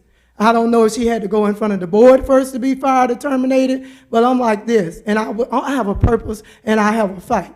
You bring Evans back, you bring Lady March back, because he probably was good for the city. He probably didn't have a chance to do what he had execute to do, but can nobody work up on a micromanaging? You all need to get your plans together. You can't even retrieve none of your emails because it's time for depositions to go to court. You don't want the emails. You know, if they start suing each person individually and stop suing the city, you all will stop some of this foolishness. And this foolishness has been going over 30 years, and it's not going to stop unless we put a stop to it as a whole. Not about Sing Island, not about the West Side. It's about unity with one another. You all have a good day. Thank you. Willie Millsap, J.B. Dixon, Dr. Philip Dukes. Good evening. Good evening. Willie W. Millsap, 562 West 6th Street. I'm here to ask a couple of questions, and hopefully you'll be able to answer them for me down the road or sometime or another. I've asked about what are we going to do for the community as far as my family as well as myself having a place to go in entertainment. I can't take my family out to breakfast. I can't take them out to dinner. I have nothing in the city. I heard two individuals tonight say they was proud to be in the city. But where do they live? They live east of Broadway or Sing Island. Y'all haven't done anything, and I use the term y'all, you know, my ebonics might not be that good, but you haven't done anything west of the tracks for the people. You're talking about building places for individuals to live on Broadway. Why not find some restaurants? Why not find some clothing stores? Why not find some department stores? Why not put something in our city where all the money don't have to leave here and either go to Pleasant City, which is adjacent to West Palm, or you go to Kelsey City, which is adjacent to Lake Park. Both of those cities have outgrown us in every respectful sense of the word. I came in and asked a question about photographs we got in the CRA district, as well as we got over in the building department over here. An overlay of the city. You overlaid the city, when I say you, overlaid the city is all US 1, Single Island, Palm Beach, and North Palm Beach. I don't see the railroad tracks where I lived there for 46 years. I don't see it nowhere on none of the pictures they have in this city. So why discriminate against me all the time? I noticed I asked about some property to be cleaned. They told me it belonged to the state. But I can see them out on MLK now, digging up the road, putting new sprinkler system in, putting new grass in. Somebody has to pay for that. So I'm quite sure the city gonna back bill the state for that, or whoever owns the road, because the road is owned by the state. So why not clean up the area I asked to have cleaned up on the corner of 7th and Barack Obama? And I've asked that for 4 years to have that cleaned up, and it hasn't been done yet. Also, the alleyways. Singer Island, you can go through the alleyways. But in Riviera, west of the track, you cannot walk through the alleyway. When I go to CRA and ask them about doing my district, they tell me that belongs to the city. When I go to the city, they tell me to send somebody to get back with me. I came in and left a message for my council person this week. I never respond from a period, okay? Also, we got lights at a park in the city of Riviera, and the lights are on 11, 12 o'clock at night. Why? Who pays that bill? This is something we need to address as soon as possible. Thank y'all. Thank you. J.B. Dixon, Dr. Philip Dukes, Erica Davis. J.B. Dixon, 3000 North Ocean Drive, Singer Island, and Riviera Beach. Good evening. First, I would like to ask if I could have my question from last meeting answered, which is, could we please have speakers give their address? I would like to know where the speakers live who come before our council to speak on our issues. I think it is very important that we do that, and we have, since the last meeting, we haven't done it. And I think it's much more important to know where they live than to know their name. Because as I said before, if you're going to be making remarks and giving advice about the city in which I live and I pay taxes, I want to be able to evaluate that in terms of whether you have any skin in this game, whether you live here and you pay taxes here. And if you don't, I might listen, but I would probably listen with a very different ear than if I knew that you really live in West Palm Beach or Belle Glade or somewhere else. So I would really like an answer tonight as to whether or not we can do that, or next week. I think it's very, very important.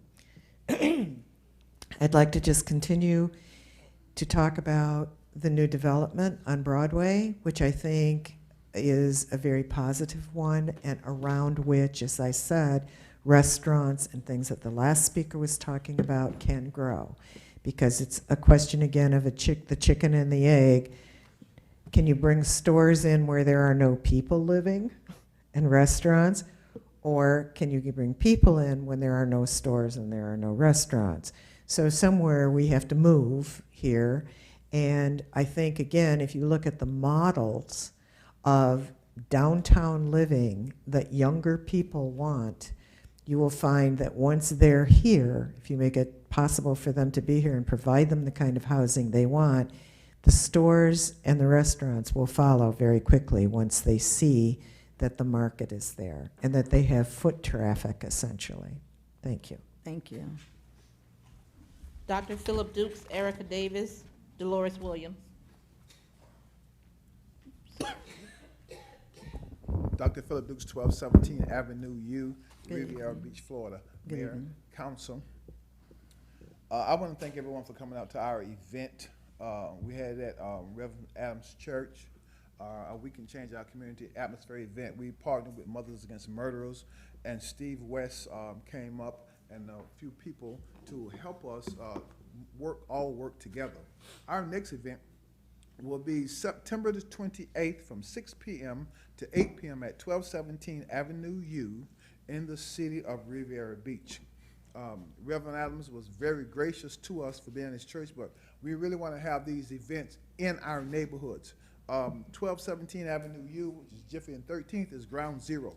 And for us in our movement to help change our community atmosphere. Our music is on broadjam.com/Dr. Dr. Phillip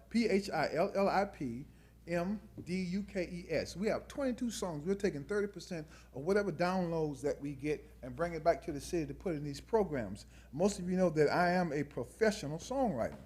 So we got country western music. Yeah, I can sing some country. Yeehaw. And we got Christmas music and praise and worship music. With our 501, we do family and youth mentoring and community mentoring. We have a group of kids called the Fly Kids Squad. They won our talent show contest. And if anyone wants to make a donation, you can make a donation to Operation Restore at 10111 Riviera Beach, Florida. That's P.O. Box 10111 Riviera Beach, Florida 33419. And make it out to Operation Restore. We're a 501c. Also, every Friday from 11:30 to 9, you can get some of the best barbecue in South Florida at 1217 Avenue U. If you don't eat barbecue, don't drive by and smell, because you'll become a meat eater, and that's not my fault. Every Saturday from 1:30 to 9 p.m. For donations, we do a half-a-pound sandwich for $7, but we are asking the city council to help us to help change our community atmosphere. We're going to do another presentation to you this month of some different studies that we've come in about our communities. I think you guys are doing a good job. I really do, compared to what you had to come into and everything that's set up by patterns, because everything's done by a pattern. But there's one pattern we have to break in how we address our communities when we look at what's actually going on in our neighborhoods. And I'm asking you guys to support us. We don't have one neighborhood in our city that we have changed in the last 30 years when we look at what's going on in the black community, unless something was torn down and something else moved in and that element moved somewhere else. And I want to thank you so much for your support. Thank you. Erica Davis, Dolores Williams, Doretta Polk. Erica Davis, West 37th Street, Riviera Beach. Good evening. I just want to say that I've been sitting here for the past couple of hours with this project, and it seems like every time a developer come in this city and want to do something positive, there's always a lot of confusion, no cohesiveness coming from you guys on how you orchestrate getting the information or whatever, and you always have to delay. I want to remind you that time is money and money is time. And people don't have to come in here and develop, but we need development because we need more revenue to come into this town. So you guys need to either meet with them separately and then have a public meeting to come together with it, or I don't care how you work it out, but we need to move this city forward. Every city, West Palm has scalpels everywhere building, and we need to get with the program. And we need to stop nitpicking with the ego or whatever the case may be and start building some stuff here.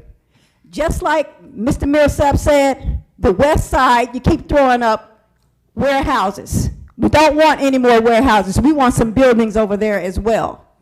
So you guys need to get it together when it comes to projects and lay down, outline whatever it is that you want for the scope and the plans or whatever, and just do it one time so we can stop going back and forth, back and forth, back and forth. These people are losing money every day. So they need to get their projects approved. If you're not going to approve them, don't approve them, whatever the case may be. But we need to get some building going on here. We need revenue. And you guys everybody needs to open up their mind about building. We always have these little nitpicking complaints. We need to build in the city of Riviera Beach in order for us to have a nice place to work, live, and play. Thank you. Thank you. Oh, another thing. I have 58 seconds. The railroad track, I don't know if it's the state or the county, but we need to fix that about them blocking up all of our entranceways and also blowing the horn at 12, 1, 2, and 3 in the morning. Thank you. Thank you. Dolores Williams, Doretta Polk, Mary Brand.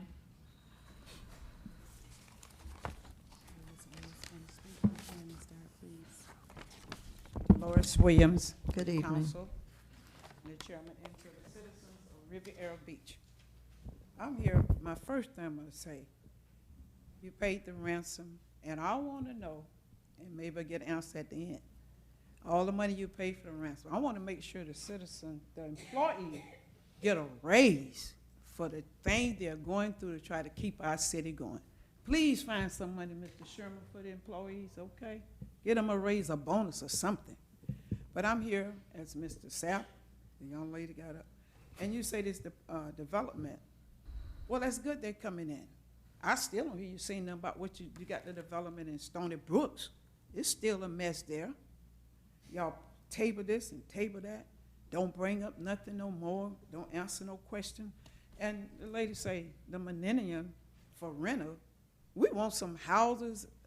Maybe you get some of the warehouse people to move out. All that should have been never lotted out or zoned out for warehouses for Riviera Beach. It's right in the middle of residential areas. When you gonna develop some of the places that's already towed down, already a mess? When y'all gonna buy some? Those developers coming in here.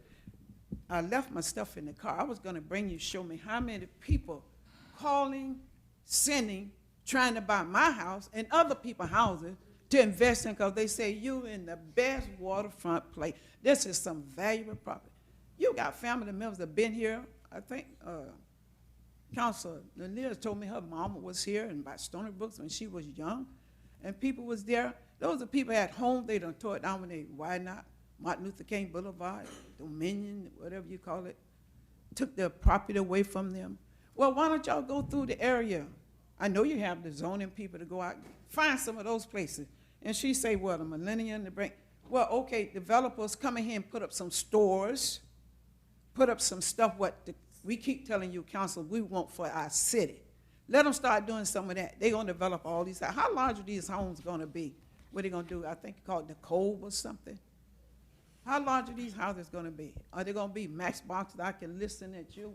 You can hear me. Right there, no space in between, maybe just a little bit here, we can hear one another. How large are those houses gonna be? That development. We need something better than that. We need more than that. Yeah, bring developers in here, but developers are always calling, buying up parcels of land, and here telling me they're gonna develop, because they know it's a valuable property here. We need people to come and do stuff for us besides just bringing a developer to put up, for them to make trillions of dollars off the property they're gonna put up for a home. How much are they contributing back to our city before they do it? I wanna know, answer the question, and please, Mr. Sherman, find some money for our people, and is that our website is up. Thank you.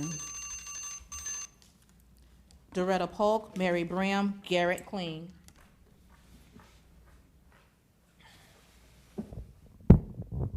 Good evening, Council. Good evening. My name is Doretta Polk, 211 West 20th Street, Riviera Beach, Florida. And it was a very good suggestion of what Mrs. Dixon said, that we need to have our addresses told as we say our name. And I think that's a very good point that she's making. And I hope that you all tie this in, that we need to say our name and our addresses. Now, to one good point, we got a lot of good points here in Riviera Beach, but one fantastic point that the seniors had their prom, and it was a lovely prom. It was well attended, and thank you so much again, Mr. Blankenship, and also Wynn Oaks. Hats off to you all, because you're doing a marvelous job for the seniors, children, and the adults in the city of Riviera Beach. And Mr. Walter Stevens did an outstanding job DJing, bringing back that old Motown sound. It was very, very lovely. And also, I want to hats off to also Mr. Walters, because I get through AT&T, Channel 99, and it's, a lot of times I do have a little problem picking up the meetings, but he's right there, very professional. When I call, very courteous, and he gets me right in tune, and I can visualize the meetings. Another point I want to make out, bring it to the attention, and I would like to know if the interim city manager could expound on this a little bit, or either the mayor, concerning Mrs. Bram's comments that she made at the last meeting concerning when going out of these meetings, the safety of these meetings, and how she was approached. We need to have security out there, outside this building, and the parking lot, secure our safety. And I would really like you to look into that, so the officers can be out there for our safety, because what's going on in these chambers is horrible, horrible, and it's disrespectful. So if we can look into that, that'd be great, and I appreciate everything.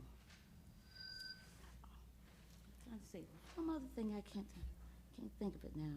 But anyway, if you can look into that, you know, in starting, if they can, the interim, Madden can have someone out there, starting this evening for our safety. Oh, another thing, the civil court, that's what it was. Civil court, when I went to Ms. Kashamba's meeting that she had on, which was absolutely fabulous, they don't have the surveillance, which you go inside, and I think they need that before a tragedy happens inside there. The metal detectors, we have it here, and we have it in the library. Please look into that too. I thank you very much. Thank you. Mary Bram Garrett Kling.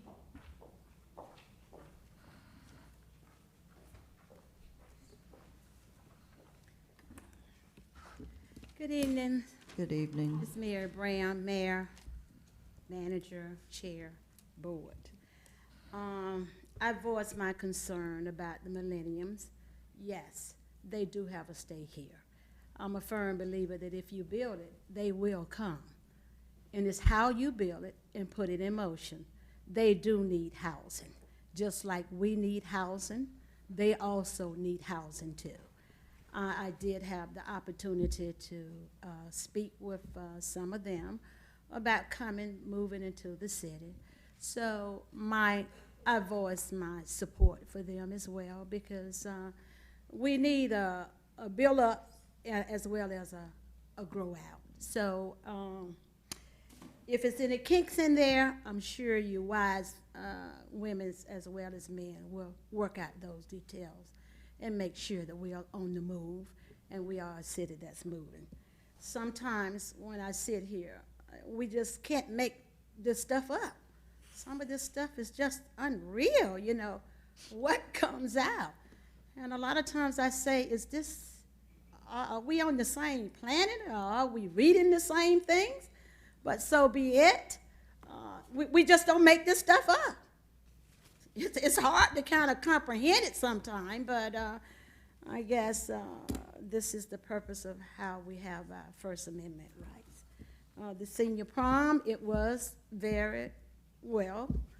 I would also like to say, in scheduling your events, that perhaps you would not just, you can overlap them, you know, because there's too many things that happen all at the same time and on the same date. So if the city has not considered getting a city calendar, as well as the program, your events, as well as the events that takes place within the community, because you always want the vast of your city to participate in all of your events.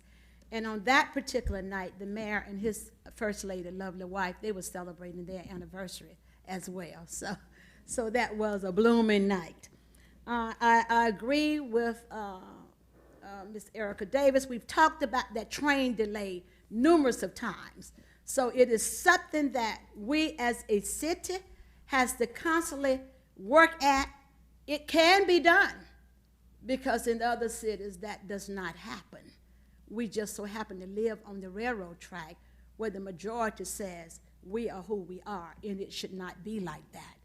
I did say that Ms. Bram does have skin in this game. I do live in Riviera Beach.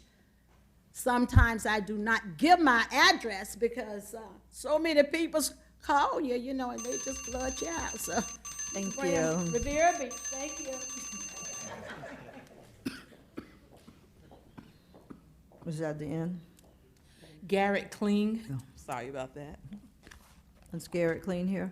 Mr. Kling. All right, next. Madam Chair, that concludes. Okay. All right, items table none. Regular agenda item number 9. A resolution of the City Council of the City of Riviera Beach, Palm Beach County, Florida, authorizing a temporary 10% salary adjustment for the interim utility special district executive director, and authorizing the Director of Finance and Administrative Services to make the payments effective May 29, 2019.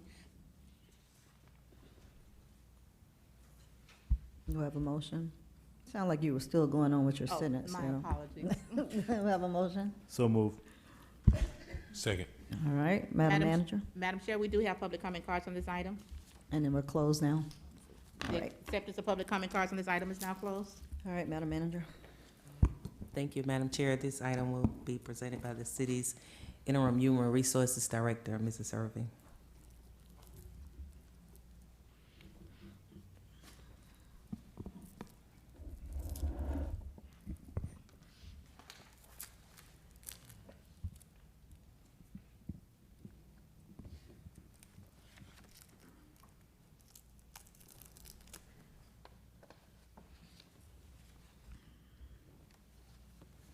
Eureka Irvin, Human Resources Department. Good evening. Good evening.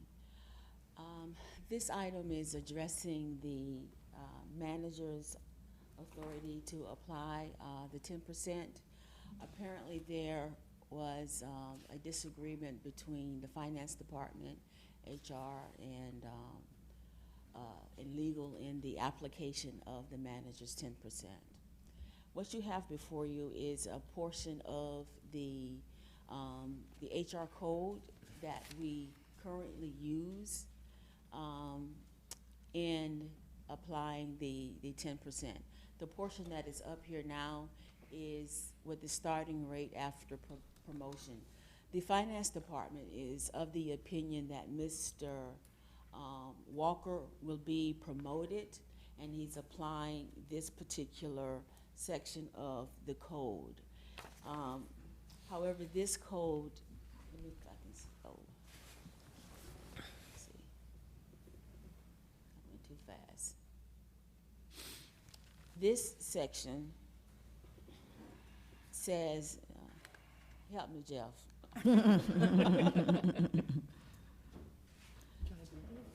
This section says that after a promotion, the employee could go up to at least 2 steps. The next page. Okay. Oh, okay. Where's the advance? Okay.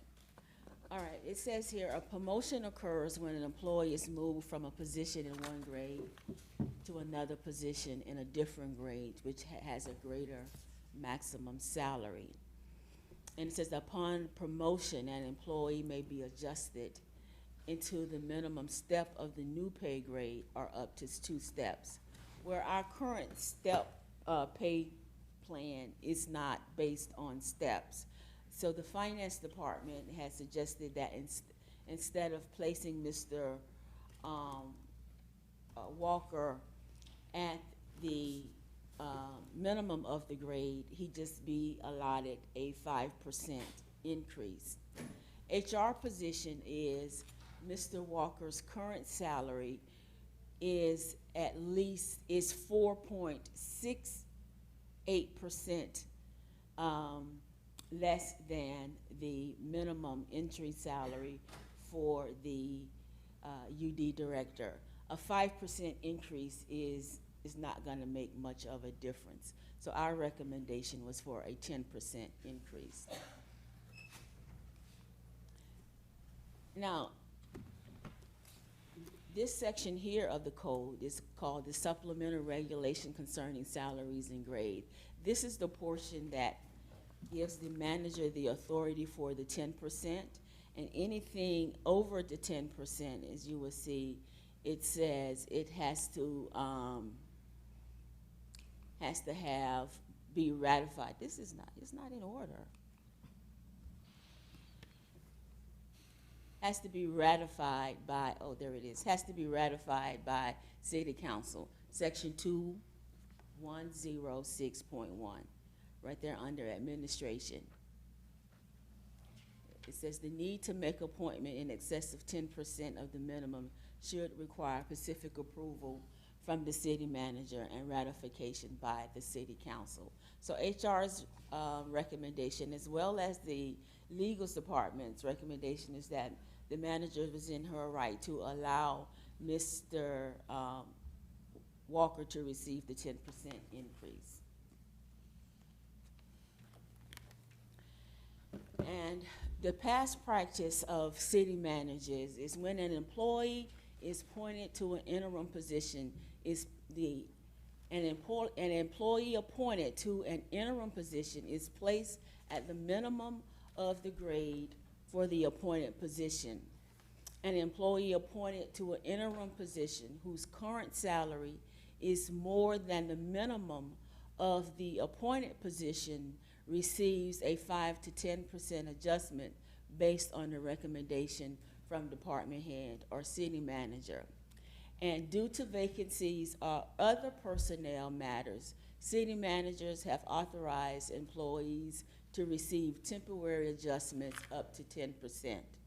And the employee will return to their regular appointed position once the vacant position is filled and the acting salary is removed and the employee returns to their regular base pay. We wanted to point out the current interim department head's adjustment. The assistant police chief received 10% on his current salary. The deputy fire chief received 10% on his current salary. The senior procurement specialist was appointed to minimum of the grade. The human resources administrator was appointed minimum of the grade. The assistant development services director was appointed to the minimum of the grade, and the development services director received no adjustment. And employees with 10% adjustments in the last 10 years. Our former procurement director received a 10% after completion of probationary period. The assistant development services director received a 10% on reclassification to the current position. The assistant parks and recreation director received 10% for time served as interim. Our former assistant finance director received 10% for time served as interim. And our former public works director received 5% for department receiving additional responsibilities. Can you go back one slide? Are you able to go back? The Development Services Director, why was there no adjustment for that position? Because that position, they're in the same grade. Okay. All right. All right, we have public comment cards for this item? You're finished, right, Ms. Yes, ma'am. Okay.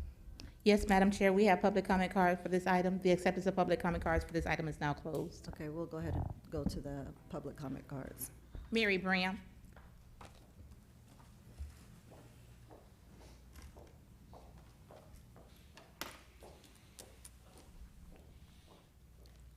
Miss Mary Bram, Riviera Beach. The 10% for Mr. Walker. In respect, if he is to be placed in this position, and if you all decide to give him this 10% increase, I, as a resident, and I have great concern within that water department, our utility district area, I would expect for him to work in his utmost capacity and address the numerous concerns that we are facing within our utility department. Myself, as well as a lot of the seniors, we have a vast concern about the increase in the water bills, and you all are doing those, they are doing those meter reading, and we've been told one hand that cannot wash out the other hand. So we have been told it has been some falsifications that has been given to us, that if we receive these new meters, it would be an adjustment in our water bills, and we would not see any adjustment increases in the water bills. So as seniors, we are concerned about that. And if Mr. Walker is in this position, like Mr. Willie Horton was, and Mr. Horton, whatever your endeavors are, I wish you the best, but I do not expect for Mr. Walker or anyone else to be misplaced out of this position until you have decided to fill that with a permanent person that will oversee that utility district area. And as I have said, I have nothing against the employees, but I always would say, as a city, we need that skill set in those areas that are critical in our city, and that water department is one of our most critical elements that we can ever have in this city, because water is life. And we depend on it extensively. I have to say, because I've said it so many times, so I'm going to note it back on the record. I said water is life. I do not drink your water. I never have, and I never will, but for those that do, you need to make sure that it is drinkable, it is treatable, and we do those things within this city here to make it passable so that these residents and our businesses can take advantage of the good water that we have in our city. So those are my comments pertaining to Mr. Walker, and I hope that you take them into consideration. Thank you. Thank you. Madam Chair, that concludes public comments on this item. Okay, board? Madam Chair, first of all, for this item to come to the council, when the city manager has weighed in on what she felt the item should warrant, I think that one of the amendments that was passed during our last election was that the council would not interfere with the day-to-day operations of the city. Our job is to set policy, not to get into the weeds with the day-to-day operations of the city. And I think that this item is a distraction for us to be brought to us in this manner when we pay our city manager the money that we pay that person to make these decisions, and we pay good money for it. And I think that we pay that money because we feel that the person who is in that position can make the right decision so that these items cannot come to the council as a distraction and the council get involved with this day-to-day operations. And that was one of the problems of the previous councils, being involved in the day-to-day operations, and that's what we hired a city manager to do. And I just think that this item should not even have come to this board. All right. Any other comments from the board? Madam Chair, Go ahead. Ms. Irving, if you can go back a few slides, you referenced the HR code 2.106.1, right there, go back. The other one, go back forward. The opposite direction, can you go in? That's it. Go. Okay, right here. Okay. Something's wrong there. Is it cut off in the center where it says administration? Yes. Okay. Well, be it as it may, is it your position and opinion that this is before us because of the specific approval and ratification by the city council? This is before you because there is a discrepancy where there's a disagreement between. Ms. Irvin, so your answer is no. Correct. So it's not here because of that. Correct. So if we're not approving something that is delegated to us under the HR code, it's my position that I don't want to, you know, to some degree I agree with Ms. Lanier, but I don't want to deal with it. And this is not something that we need to be handling. If there's a disagreement, my position is this is between the manager, the finance director, and the ultimate decision relies or rests with the opinion of the attorney. If it's not something that's delegated to us under the under the code, it shouldn't even be before us. So that's all I have, Madam Chair. All right, anyone else? Madam Chair, Go ahead. I'd like to hear from our finance director as to why there's a difference of opinion for why this is coming to the table. All right. Ms. Manager, Mr. Sherman.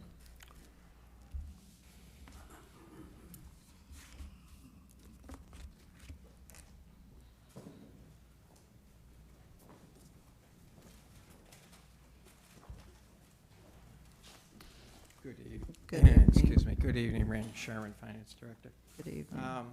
If I may, can I put up another slide? Sure. See if we can get this done. Madam Chair. Go ahead. Point of order. Go ahead. You know, so now here's what I was hoping that we didn't do. This is not a place for an adjudication of interpretations of opinion or which applies. even if he puts on something that's more convincing, it's not incumbent upon us to make that decision. So, you know, I respect him, and I certainly want to give him an opportunity to respond, but I don't want to make a decision based off of who can better present their case based on what code applies. That's really a decision that I believe needs to rest with the manager, the finance director, and ultimately whatever the opinion the attorney gives. So, you know, I'm open with the presentation, but I just didn't want to adjudicate something of this fact, and especially when it's been stated that there's a difference or discrepancy or difference of opinion. So that's all I got. Mr. Lawson asked for him to come up and give his reasoning for. And I'm okay with Right. that. Okay, and Mr. Lawson, is it okay for, Please. you want him to show his slide? Please. Yes. And I agree, Councilman McCoy. I thought we were dealing with this at the staff level, and an agenda item came through, which, if you notice, I didn't approve that agenda item.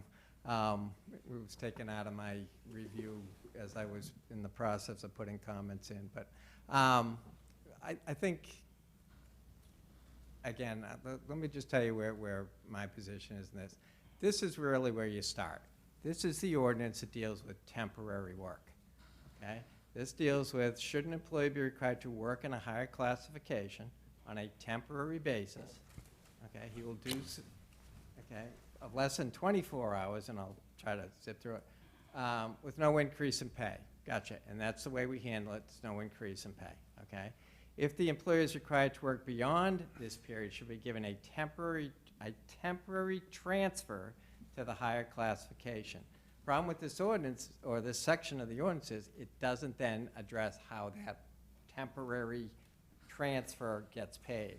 What's interesting about this is the very last sentence that says, this provision is not intended for those cases where employees are assigned on a training basis or in supervisory positions.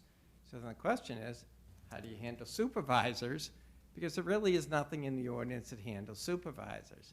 When I go back and I look at the provision that was up there, oops, I'm on the wrong page here.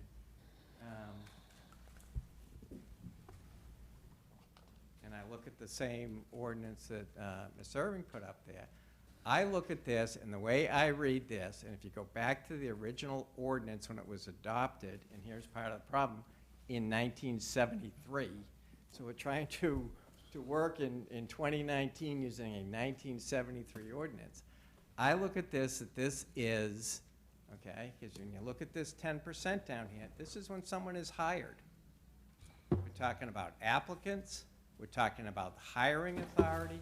This is, again, you go back to the original ordinance, it's appointments and starting rates when you are hired. What really deals with it is, again, when you deal with, okay, if the employee is already on board, then it's not a hire, it's a promotion, okay? So that's why I then look at the promotion. What I said originally is, I think these ordinances are outdated. I think they're confusing, they're not very clear. What we had talked about was rewriting the whole ordinance, okay? And Mr. Sherman, that Yes. is actually why I wanted you to come up and discuss that, because in our agenda review, that was a discussion that we had with rewriting the ordinance. But what I want to agree with my colleagues is I don't want our city manager questioned. We hired a city manager that's competent and capable to be able to handle the job of offering the raise that was actually presented here. So wasting the time of the council to have this discussion when an ordinance can be addressed on a later date is something that I would agree with. But I don't have an additional 20 minutes to waste on this discussion when this is already outlined within the manager's authority. So what I'd like us to do is we can have this discussion to address the ordinance, and I think that's something that we can talk about in our retreat and when Mr. Evans, our city manager, does come in, our permanent one. But as of tonight's meeting, I'd like us just to move forward and call the question, Madam Chair. All right. So you're calling the question, or are we just removing the item, since Well, if we're saying that it's going to go back to the city manager to handle? I'm sorry, Madam Chair. I just wanted to say that when you look at a organizational chart, the city manager makes the decisions of the day-to-day operations of the city, and that's where the decision should lie, and not to be mitigated here in the council. Right, So we can Yeah, with all of that being said, I was saying, he said to call the question, but if we do that, then we're essentially inserting ourselves in the Into that, issue. right. So do we have anyone that would like to delete the item? Vote, we can just, because if we vote it down, we're saying, no, we can't do it. So it just needs to be, I would like for us to go with the discretion of the city manager. So what is her direction of moving forward, and if that's something that we can do as a council? So if we have to delete the item and refer this back to our manager, or if we have to vote it up, whatever the decision is. legal can tell us what we need to Please. do. Okay, Madam Chair, we have a motion on the floor, which was made by Mr. Lawson and seconded by Mr. McCoy. So, if you do not want to vote on this item, I would highly suggest that you remove your motion. And then after that is done, that you all direct the city manager to move ahead with whatever her decision is and to handle the matter according to her authority. All right. Thank you, ma'am. Okay, I got a nod. You agree with that, I said Ms. thank you. Nguyen? Okay, Mr. McCoy and Mr. Lawson, I would like to remove my motion. you got a question? We don't need the director to do anything. Right. That's Don't already have implied. So Yeah. if he just removes his Just motion, remove the motion. All right. Okay. Item number, you have no comments? I don't have any comments because, as you said before, it's a city manager thing. Okay, well, You I know. just want to know the convention. How is it that the chairperson always goes last? I'm always eager to know what you have to say. I know. And- I noticed that. Okay, all right, so, What do you want me to say, Mr. you know, McCoy? nothing, that's good. Ms. Lanier wants us out of here by 9. And I'm probably right along with her at this point tonight, so- so I can withhold my comments. I really don't have one because this is a manager's issue.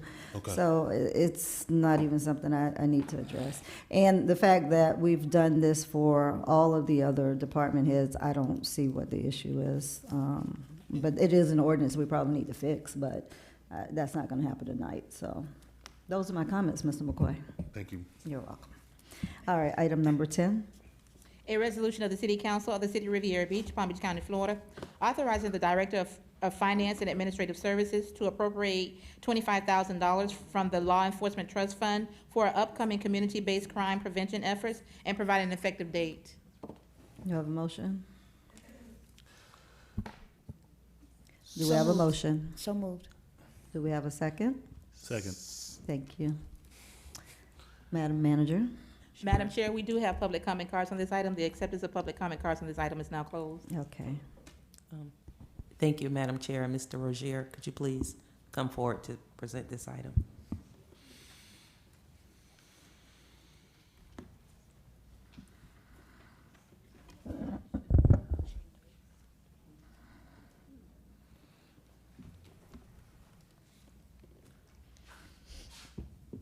Hello, hi, I'm Major Spencer Rozier, the current acting assistant chief of police. Good evening. How's everybody doing? So we're asking for the $25,000 for the Law Enforcement Trust Fund, so it would help us in our efforts for community-based, our police, our community police community efforts, such as our National Night Out Against Crime, the Trunk or Treat event that we sponsor yearly, which is a very popular event, and other community partnerships dealing with crime prevention, safe neighborhoods, etc. All right. You said you did have public comments? Yes, Okay. Madam Chair. All right, we'll go to public comment. Mary Bram.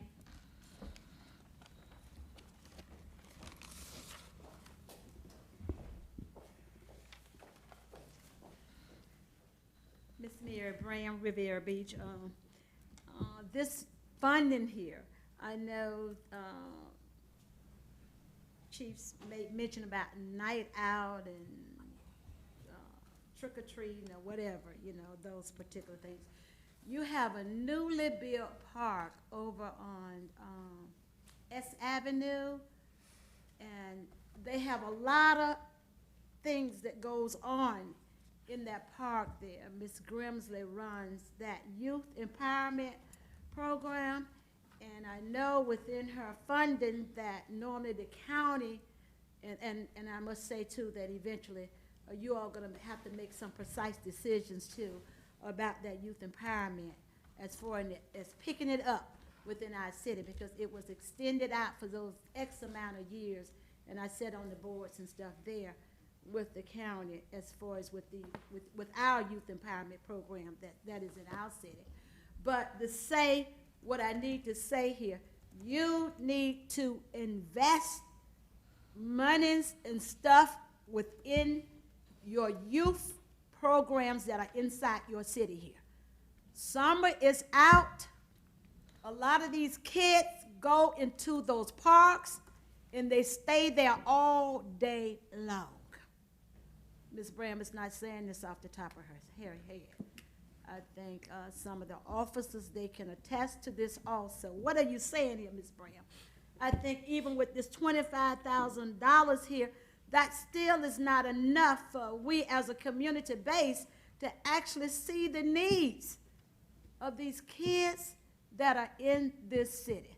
That new park there, it is based on Ms. Grimm's to try to get something going on over and over to try to engage those kids there, because sometimes they come there in the morning time and they do not leave out of there until 7 o'clock at night, depending on if the parents are going to pick them up. And she feeds those kids. So I think we as a city, we need to be a little bit more apt into investing in what we have here within this city to address those critical needs of our city kids, because some of those kids are, you know, it's different from with me. If my parents told me to stay in the house, I better not come out the door. But see, now it's different now. They're going places where they can find a meal. And some of these households, they do not get meals. So they comes to these parks here to have a meal. You all sitting here looking at Ms. Bram like she needs to take off this hat here, but this is true facts here. I've seen it. I've been engaged in it, so I can tell you what goes on here. So Thank invest a you. little bit more. Madam Chair, that concludes public comments. All right, any questions from the board? Item number 10? Madam Chair, just a couple. So, Mr. Acting Assistant Chief Rozier,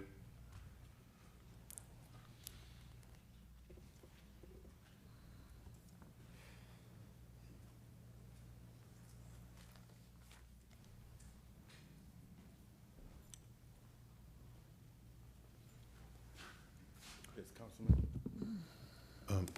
Assistant Chief, would you have a allocation of how much of this is state dollars and how much of it is federal? Well, right now, we have 27,700 and something as far as the state side. On the federal side, I think it's 41,000 allotted for that, for my readings. So how much of it, of that allocation is in, or is all of this coming out of state? It's come from the state because the federal has some specific requirements I'm not familiar with, that some of it is, as far as granted money, matching money, a little bit I read about it. Usually, Chief Madden is the one who decides where the money goes, but I'm here representing the department tonight. So what I tried to do beforehand was try to do some research on some of the costs we've had in the past. So we got a little messed up with our technology challenges that we faced. So I couldn't get accurate numbers because some of that information was lost and trying to be recovered now. But from my understanding, what I could gather, we spent about $15,000 for our trunk or treat and National Night Out events. And we participate with other community organizations. I think we have a couple coming up soon. Saturday is Councilwoman Lanier's event. Dan Calloway Center, I think we have something coming up with the mayor for the basketball tournament that's being discussed at this time, and other events that we've done with the Mama Association and a couple of other organizations. Follow up. Go ahead. So the 25 you're asking for is just gonna carry us through the end of the fiscal year? That's my understanding what is being asked for right now. $25,000 is for the In the 15, 2019, yeah. yeah, so September 30th is, this is just gonna carry us through September 30th. More than likely. And then maybe this is a Mr. Sherman question, but does the balance then revert back into the law enforcement's trust fund at the start of the new year? or is this an account that they continue to keep? No, not the law enforcement trust fund account, but what he's asking for to be moved, the 25,000. What happens 9/30, or I guess October 1st, when there's money still in that account? Where you're appropriating this for this purpose, we would allow that to roll forward for this particular purpose. We wouldn't lapse it at year end. So why would we take out 25 then, if it's always gonna be there? And what I understood you to say was that you spent 15,000 completely last year for Trunk or Treat and National Night Out. Now you're asking for 25,000 with less than 3 months left remaining in the fiscal year. And is that just to do the community events for the members of council? But we still do have the National Night Out that's coming up in August. That's usually on August, around about August 6th. And there's some other events that we plan on participating in, community events So, that we're contributing to. okay, so we just getting a surplus so that in the event that something runs over? Because if the money's already gonna be there, I'm trying to make sure that these are for the intended purpose, because if the money isn't going anywhere, what's the purpose of us setting forth almost double what we did last year when we only have less than 3 months remaining in the fiscal year? My question is there something else planned, besides the National Night Out and the events by the two legislators here that would constitute or necessitate us putting so much money into this account?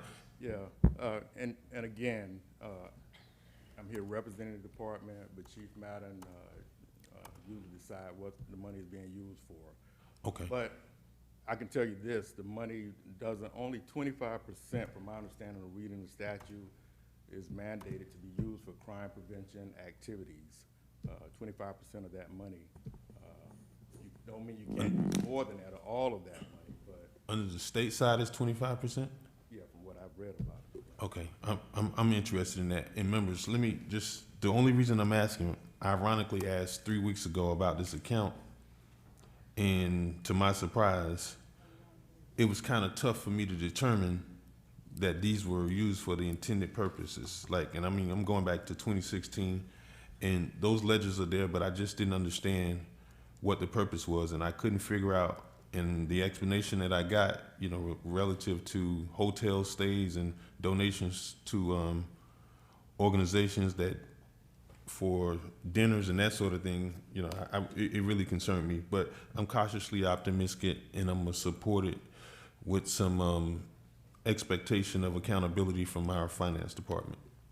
Madam Chair, and just for the record, I don't know anything about a basketball tournament, so. Okay, all right.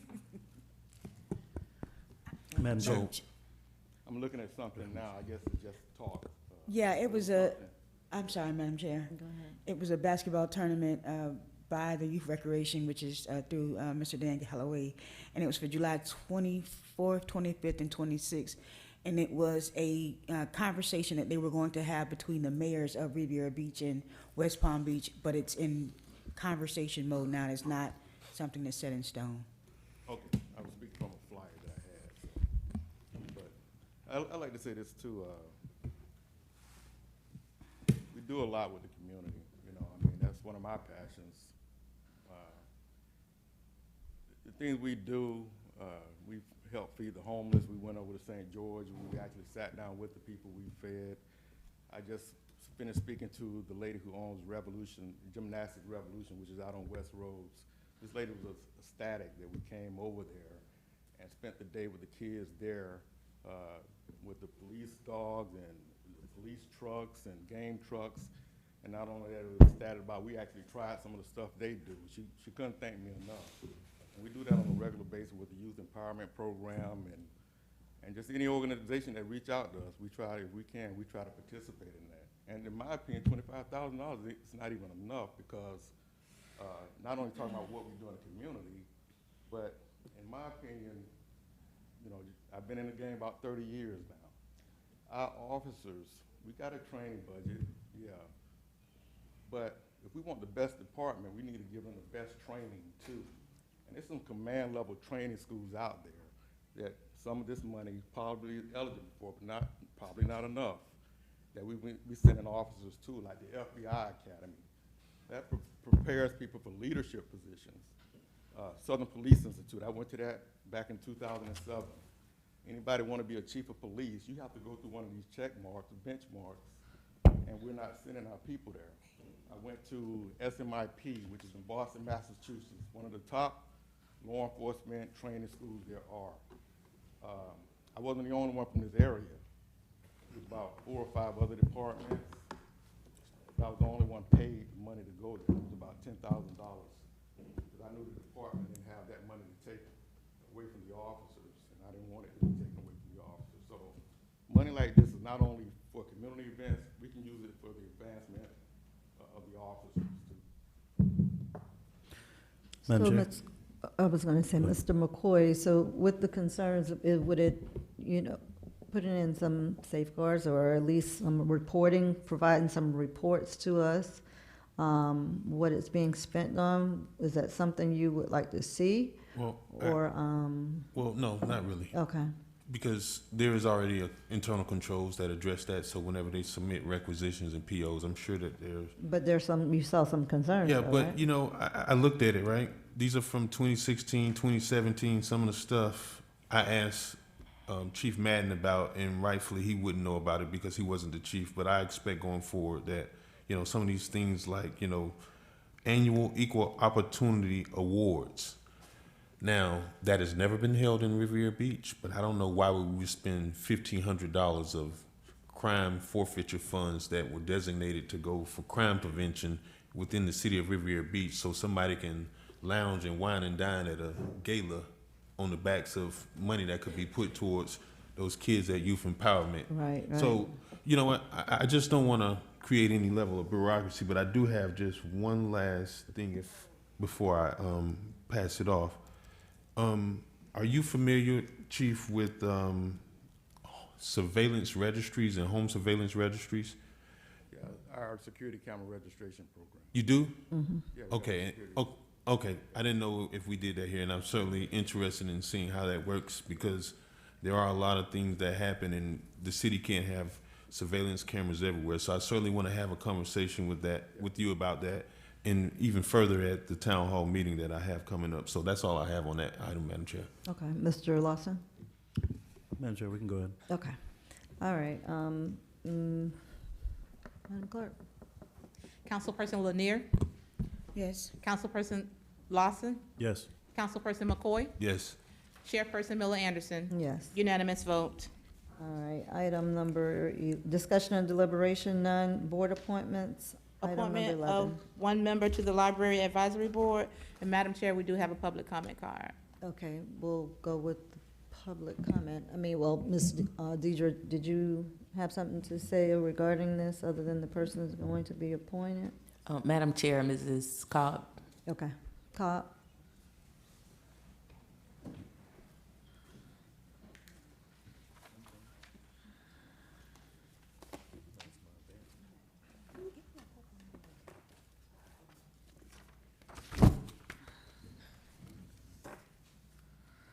Good evening, Cynthia Good Cobb.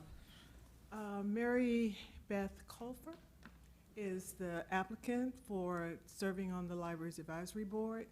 Currently, we do not have a representative from District 4. She would be the representative from that area. We have She's actually in 2. 2. Marina Grant? Mm-hmm. Okay. Well, we still don't have one from District 4. And there are at least 3 vacancies, 2 alternates and 1 from District 4 that's vacant. All right, public comment card, that's it for your presentation? Mhm. Public comment card? J.B. Dixon.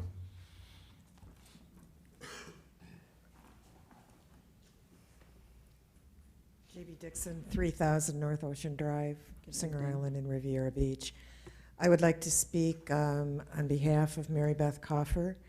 I know that you no doubt have a resume of her professional background. I just wanted you to know some of her community background that I am familiar with.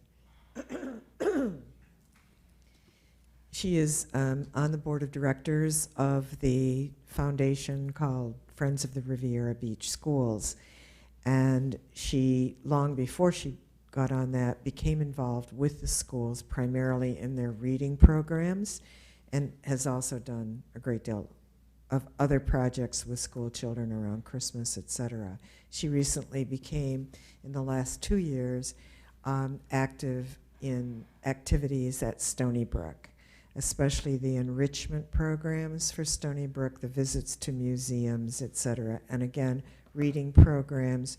She is starting a spelling bee competition over there. There are children who are interested because of the publicity that's recently been given to spelling bees. Most recently, last Saturday, during the community event that was held at the marina, she had offered to donate books, and it came out that they really needed 90 of them at the last minute. She, from her own money, produced the additional books that Friends of the Riviera Beach Schools did not have. When she had a birthday party, she specified no gifts except children's books. So her record in terms of books, certainly, I think, and her love of reading, which she manages to convey very well to the children, I think certainly qualifies her for this position, and I would ask you to vote for, to name her to the Library Commission. Thank you. Madam Chair, that concludes public comments. All right, any comments from the board? All right, Madam Clerk? Madam Chair, we do not have a motion on I'm the floor sorry, to. we surely don't. Can we have a motion to appoint Ms. Mary Beth Coffer to the Library Advisory Board? So move. Second. All right, Madam Clerk? Councilperson Lanier? Yes. Councilperson Lawson? Yes. Councilperson McCoy? Yes. Chairperson Miller Anderson? Yes. Unanimous vote. Item number 12. Appointment of planning and zoning board members. Madam Chair, we do have a public comment card on this item. Okay. Madam Manager? Madam Chair, this item will be presented by Mr. Gagnon. As you are aware, this would be for the 2 alternate positions.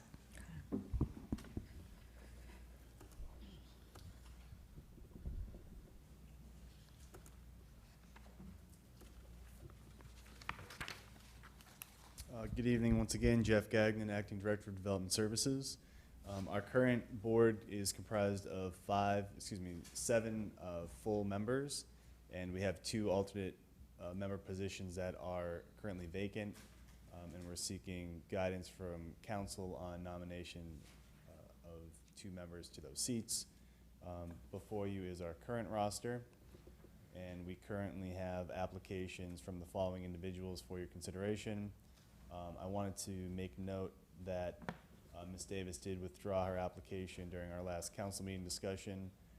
Additionally, we've received 1 additional application since that time. All right, and your suggestion on us selecting these 2 alternates, do you have a? It's completely up to City Council how you'd like to proceed. All right, City Council, how would you like to proceed with these 2 alternate people? Madam Chair? Yes. I say we just pick our top 2 and. All right, we want to Go do from that there. again. All right. All right. No, So, Madam yes. Chair, what's your choice? Because you pulled the bait and switch on us. Did I? Yeah. What did I do? Well, what would you like to see happen, Whatever the board would like. Your to do. Highness? Whatever the board would like to, whatever you like. It doesn't bother me. All right, so Mr. Lawson is suggesting that we do the top 2. And if we have to, which we should have to, because there are 2, so we're going to say you pick 2, and whoever those 2 are, who gets the most points, that's who it is. All right? But when it's time to vote for them, or make a motion and vote on them, you don't have to if that was not your choice, your person. Obviously, they say no, right? You could say no. Exactly. So I don't want that to be the bait and switch. I'm just putting it out there if that could be happening. All right, so Mr. Lawson, so I guess we'll just call out our top 2. And City Clerk, are you going to keep note of what we're calling? All right, Mr. Lawson, you want, whoever wants to go first. Your first person and then your second person. Madam Chair, Evelyn Clark and Bruce Guyton. All right. Next person. Madam Chair, Evelyn Clark and Moetti Nkube. All right. Moedi Nkube and Evelyn Clark. All right. And for me, Moede Nkube and then Evelyn Clark. All right. So what do we have here? Madam Chair? Yes. Motion to move Moedi Nkube and Evelyn Clark as the alternates. Second. Is it a first or second, whichever one? In what No, order? So there's no, Is there an order? It has to be an order, right? First and second? Okay. So who do you want to be first? We can do Moetti and Ms. Clark. Ms. Moetti first, Ms. Clark second. Well, you had, Evelyn Clark had 4, if we add them all up together. Okay. And then Moete had 3, and Bruce had 1. Madam Chair, if, don't forget we have public comments. Okay. That's one. Okay, Two, sorry about when that. you look at who had their first choice and their second choice, your first choice is a tie. Right. You had 2 people that mentioned Ms. Clark first, and then you had 2 people that said oh gosh. Moetti first. No, So, no, well, no, no, well, no. listen, this is why I said what I just said. So, yeah, you had, Evelyn had 2, and then Moete had 2. But what I just said was if we just add everybody, all of them up, Evelyn was named 4 times, Moete was named 3 times, and Bruce was named 1. So we could essentially say, if everybody is okay with that, we could just say Evelyn would be the first alternate, and then Moete would be the second alternate. I'm okay with that, Madam Okay. Chair. Me as well, but just so I'm clear, when you started, you said your top 2. We didn't say our first pick and our second pick. We said select your top 2, just so we're clear, because she's interpreting it as we were saying, you know, our first pick, you know, our number 1. We're not doing the number Well, see, 1. that's and what number happens when we do it like this anyway. But, I mean, in my head, that was the same thing I was thinking, but what would be your other suggestion? 2. I just threw 2 Okay. names. There was no order or sequence in me choosing it. I okay. just gave you 2 names.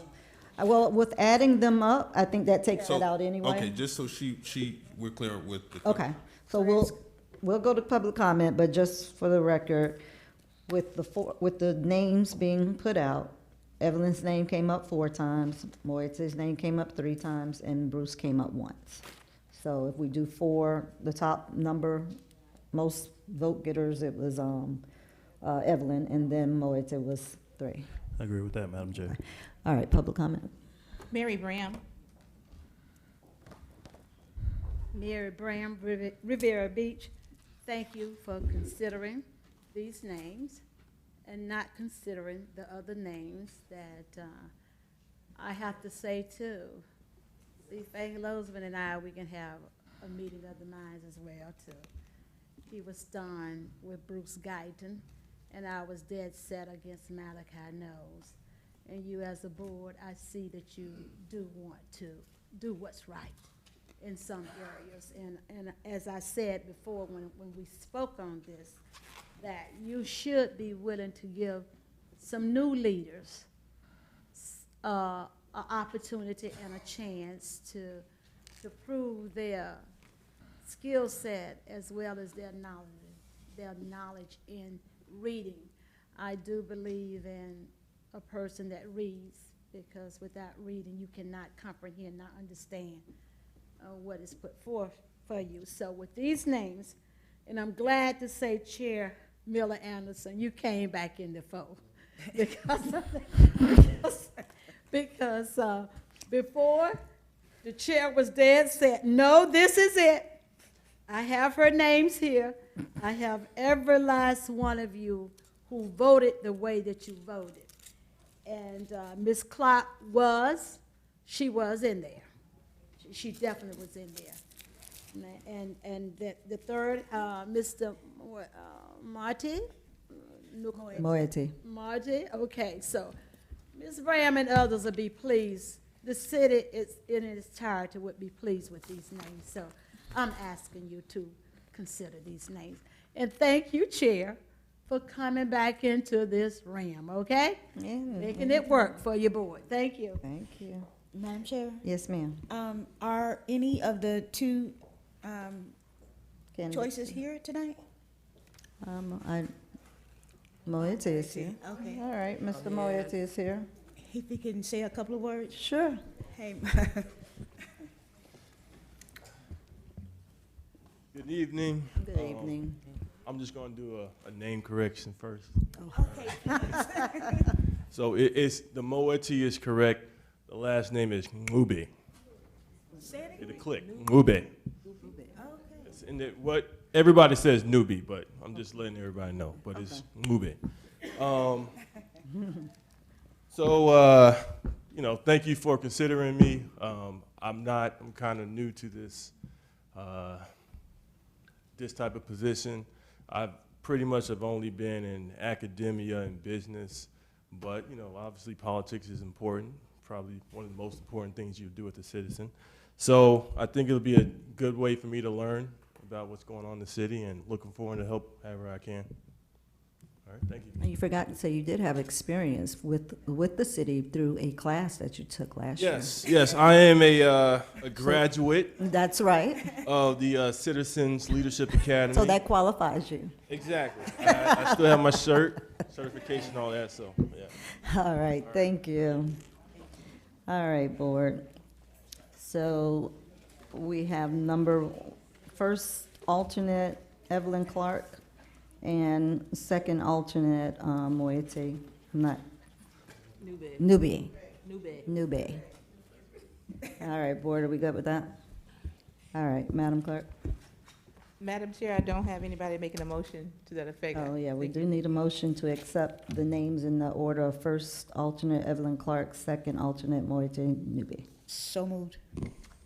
Second. All right. Councilperson Lanier? Yes. Councilperson Lawson? Yes. Councilperson McCoy? Yes. Chair Miller Anderson? Yes. Unanimous vote. All right, discussion by city manager. I did fail to go back and have Ms. Jacobs answer the public comment questions, and so she will tie that into her discussion by city manager. Sure, thank you, Madam Chair. First of all, I wanted to mention the meeting for the 22nd. At that utility special district meeting, it'll not only be a special council meeting for the townhouse project, but also there will be a discussion by PFM, which is the city's financial advisory group, that will help us to understand P3s. So please be prepared for that as well. So I'm clear, is this a discussion or will we be taking action? No, it'll actually be a workshop for you. It was asked at the last meeting that we contact their representatives and ask if they would be willing to assist us with understanding P3s. So from there, when will we see it again? I don't really understand your question. So whatever the presentation is, I understand finance and public works are basically waiting to determine where we go from making a decision on City Hall. So will we see that in the month of August? I believe, Mr. Sherman, is it being brought back in August, that particular discussion for the City Hall improvements?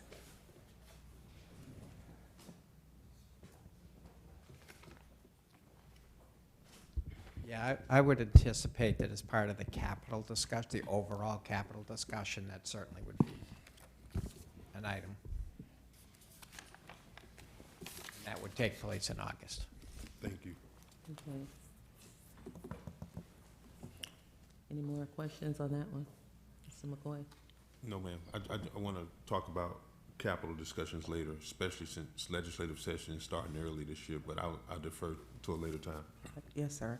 Also, we have a couple of newcomers sitting at the department head tables this evening, and I just wanted to recognize Mr. Jeff Sannon. He's the city's engineer. He's filling in for Terrence Bailey, who's out tonight because he's on vacation. And also Mr. Tony Parziella. He's been here a few times because of our IT matters, but I believe this is the first occasion where he's actually sat with the other department heads. Thank you for coming. Mr. Blankenship, would you like to use this as an opportunity to speak on the fourth July the 4th event.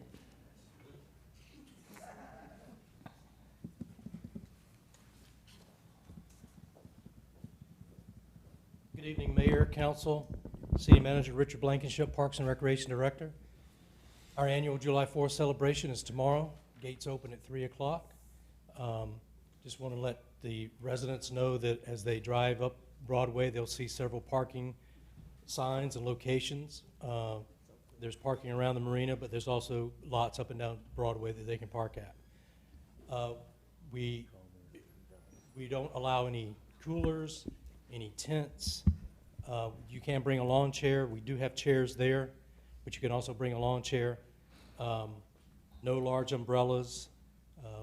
You know, we're just trying to keep it safe and not have situations where folks' view is blocked. If you haven't seen the signage, we have some local acts, but we also have 3 national entertainers. We have Lenny Williams. He's on at 6 o'clock. We have John B., who comes on around 7 o'clock, and we have Stokely, who finishes out the night at 8 o'clock, and then we'll have the fireworks at 9 o'clock. So we encourage everybody to come out. We've got food trucks. We've got other vendors. We've been preparing for this for about 6 months, so and the weather forecast is much different than it was last year. So we look forward to having a great event. Ms. Franks and her team have outdone themselves, and I just look forward to it being over. Thank you. Any questions? Mr. Blankenship, I just want to commend you and Ms. Franks ahead of time on an amazing, successful event, because I see the work that you guys have put in and very excited for tomorrow. So I expect the residents will enjoy themselves very much. The lineup, everything looks good. And that's coming from an expert event planner there. I'm just trying to get a few extra tickets, Mr. Blankenship. Yes, and I attended last year, and it was wonderful. Even though it was raining, it was still nice. So I look forward to being able to attend, and hopefully not as wet. So that should be even more fun. So thank you to you and your staff. Anything else from Mr. Blankenship? All right. No. Okay. With regards to the questions from the public, I sort of characterized them with regards to public works. If you could just take notes, Mr. Sannon. There was an issue that dealt with bumps along Broadway. There's an issue with lights being out behind the La Granja restaurant, railroad tracks being blocked, as well as the horns late at night or early in the morning, the alleyway cleanups, as well as cleanups along Barack Obama Highway. There are a couple of speakers that spoke about the speakers actually articulating their addresses along with their names. I'm not sure how we handle that other than the city clerks and our city attorney. We'll do the research and make a decision and recommend a policy. Okay. Okay, thank you. With regards to code issues with the townhouse property, Mr. Gagnon, if you could look into whether or not the property is being maintained according to the city's code. Parks and Recs, there was an issue that dealt with the lights being on at the parks at 11 and 12 o'clock at night. If you could, I think it was, I'm not sure if he's here, Mr. Millsap, if he's still here, be able to make contact with him. I think I have his contact information. The police presence outside after our public meetings, Mr. Rozier, if you could ask our officers if they would stay in the parking lot to assist with security. And there was an issue that dealt with civil drug court with regards to security services as well. And I'll speak to Mrs. Scott concerning that particular matter. All righty. I do have a couple of other comments. The first one I wanted to bring to your attention is just to wish everybody a happy 4th of July holiday and to please have a peaceful, safe, and enjoyable holiday. Also, at our next council meeting, Mr. Evans should be here. He starts on July the 12th. So this will be my last council meeting. Thank you so much for the opportunity. I really enjoyed serving as your leader for this particular period of time.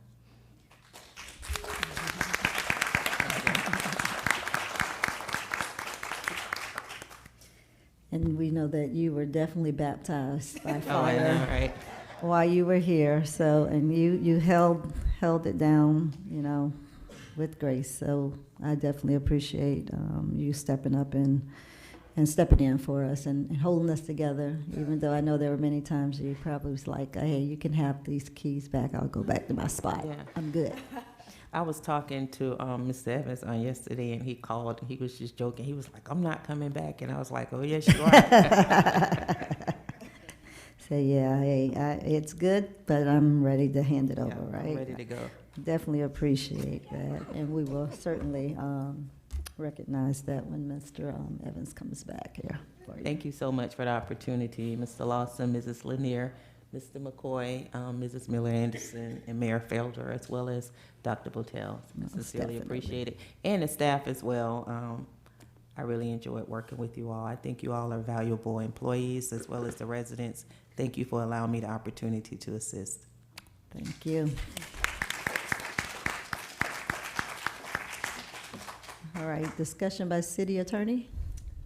Just to say that I enjoyed working with Ms. Jacobs as interim city manager. I think we worked very well together, and to wish everyone a happy 4th. All right, thank you.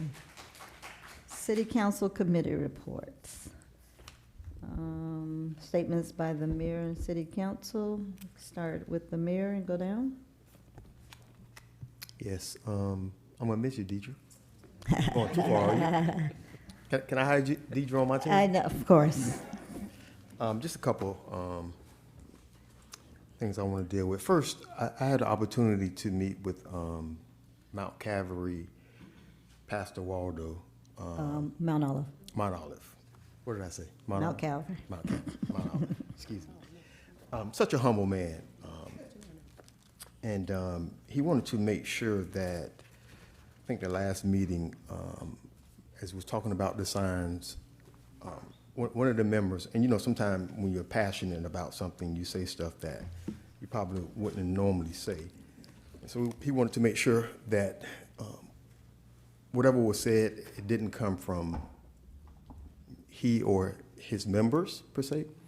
And so I just wanted to publicly state that. I do wish we could just kind of look at the situations with the signs, as the last council had voted on it, and I think it went to planning and zoning. So I don't know all of it, but I just wish each council member can kind of sit down with him.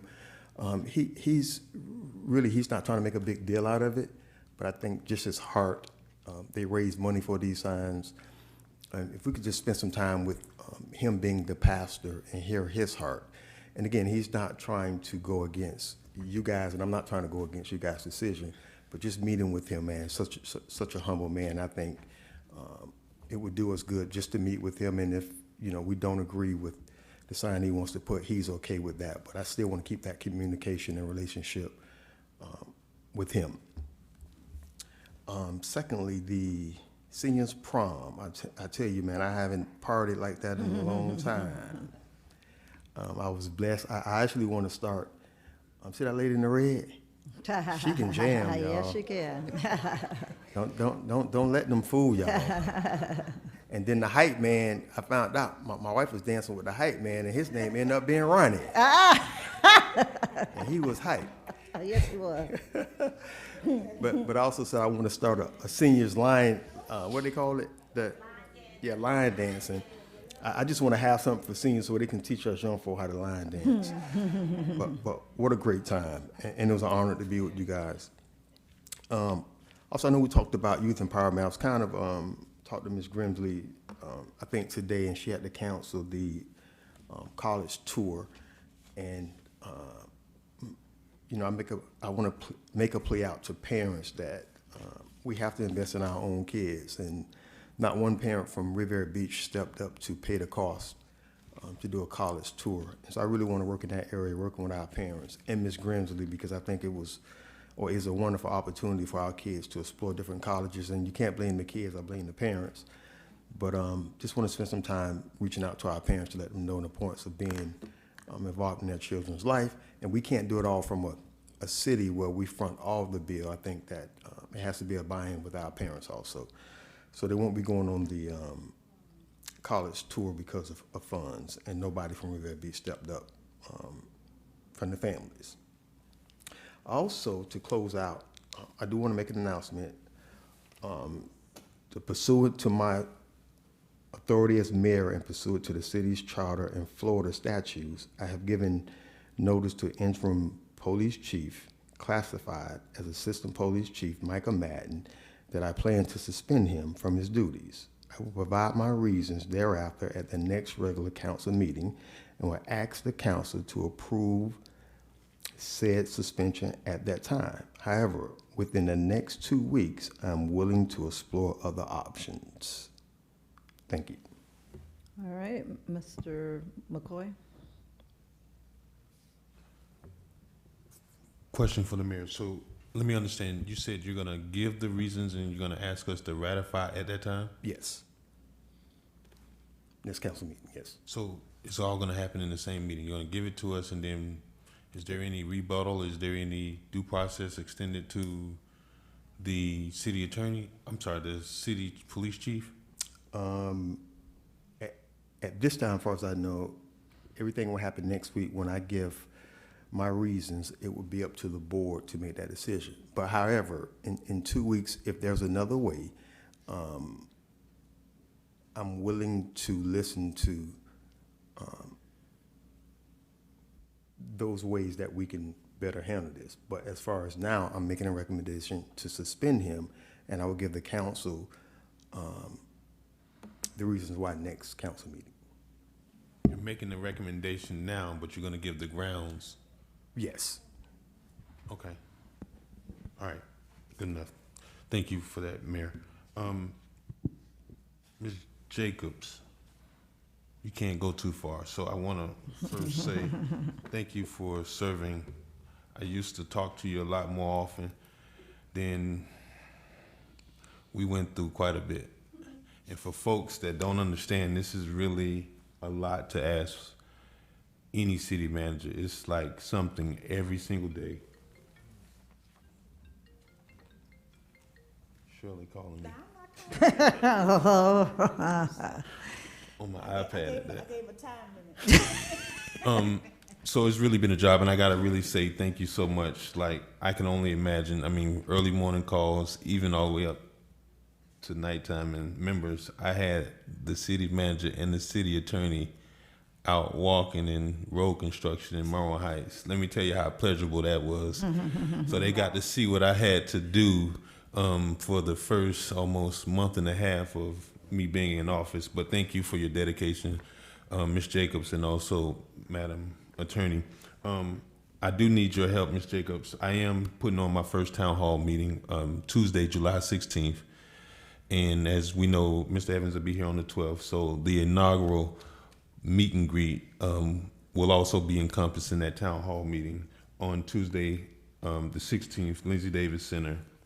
Also, we'll be discussing or having an update on the road construction projects, not just in Monroe Heights, but throughout the city, and also a component from public safety from the police department, specific to the surveillance registry in safer neighborhoods.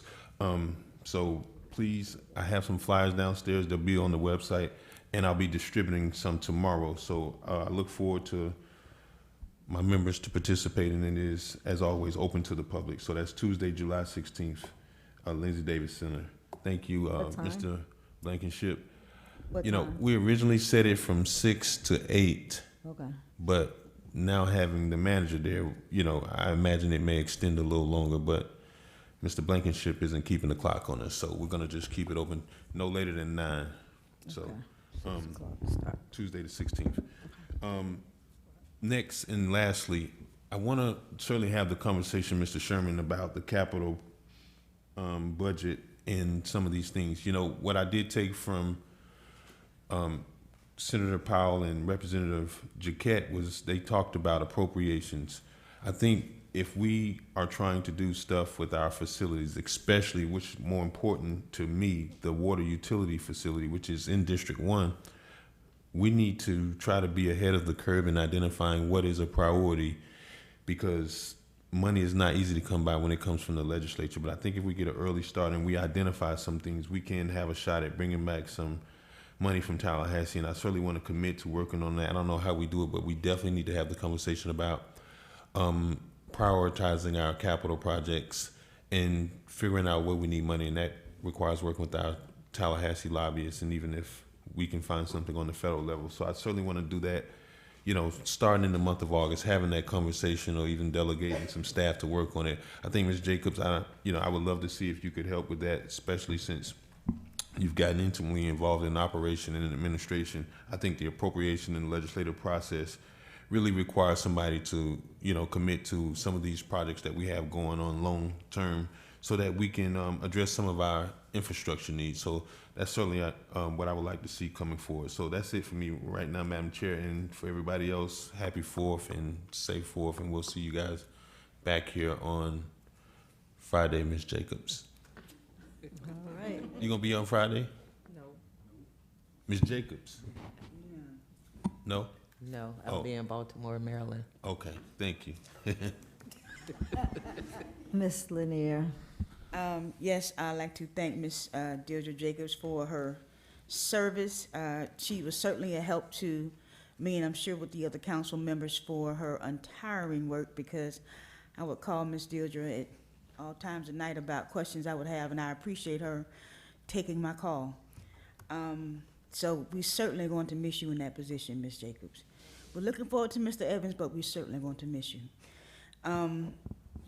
Second of all, a summer soiree is being presented by District 3, my office, at the Dan Calloway Tate Recreation Center this Saturday from 4 until 10.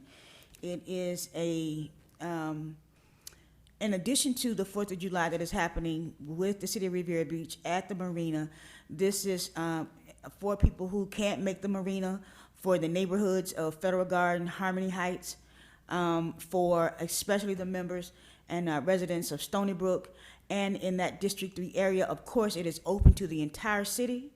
That will be this Saturday at the Dan Calloway Tate Recreation Center from 4 p.m. to 10 p.m.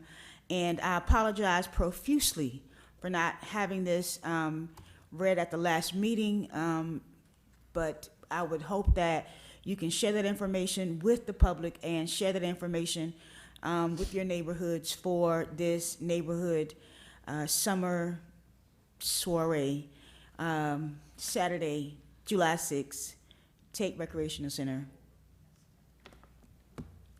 4 to 10. Thank you. All right, Mr. Lawson. Thank you. Thank you, Madam Chair. Mr. Blankenship, thank you so much for securing the sponsorship with the Nissan dealership.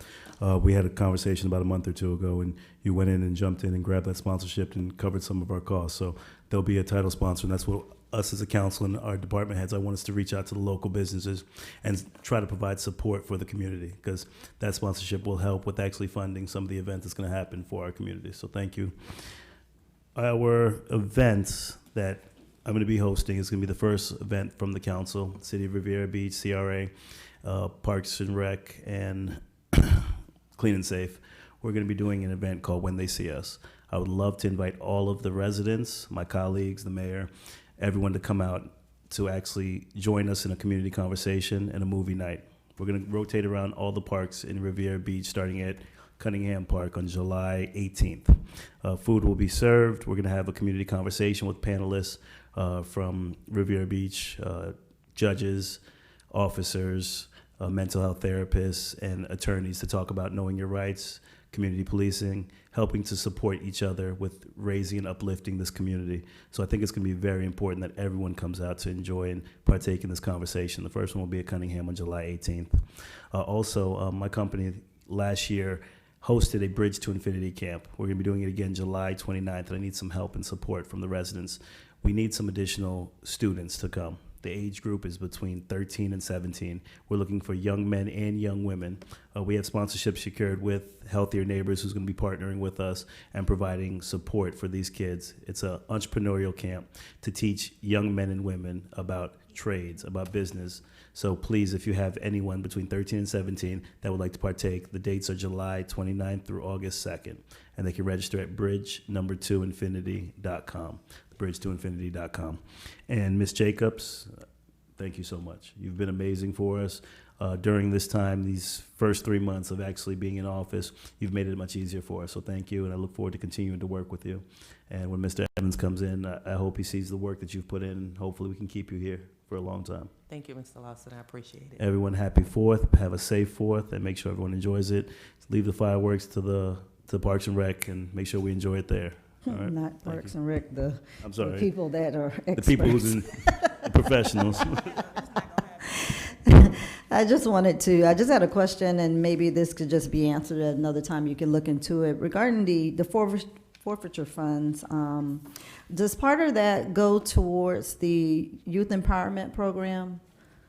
Do you have an answer for that? I don't know if it does. Mr. Sherman may know, but It doesn't. No. It doesn't. Can it? Can some of those funds go towards YEP? No. Okay, so Well- it can go toward youth programs that prevent, for crime prevention, gang prevention. Mhm. However, it can't be used to supplant funds that this council have already placed there. Okay. Okay, but they can run some sort of crime prevention. And then, I know the PAL programs, is that something, either the PAL program or a youth council? I believe the Explorers. Okay, all right, I'll find out a little more about that, talk to you all about it. All right, and I really don't have any comments for tonight, other than I wanted to thank Ms. Deidre Jacobs for her time. I know she really, she was pulled every which way, and she always did it with pride. She, made sure that she followed through on everything that she was asked of. Sometimes she would follow through on things that I kind of forgot about, but I was glad that she remembered, because I hadn't. But,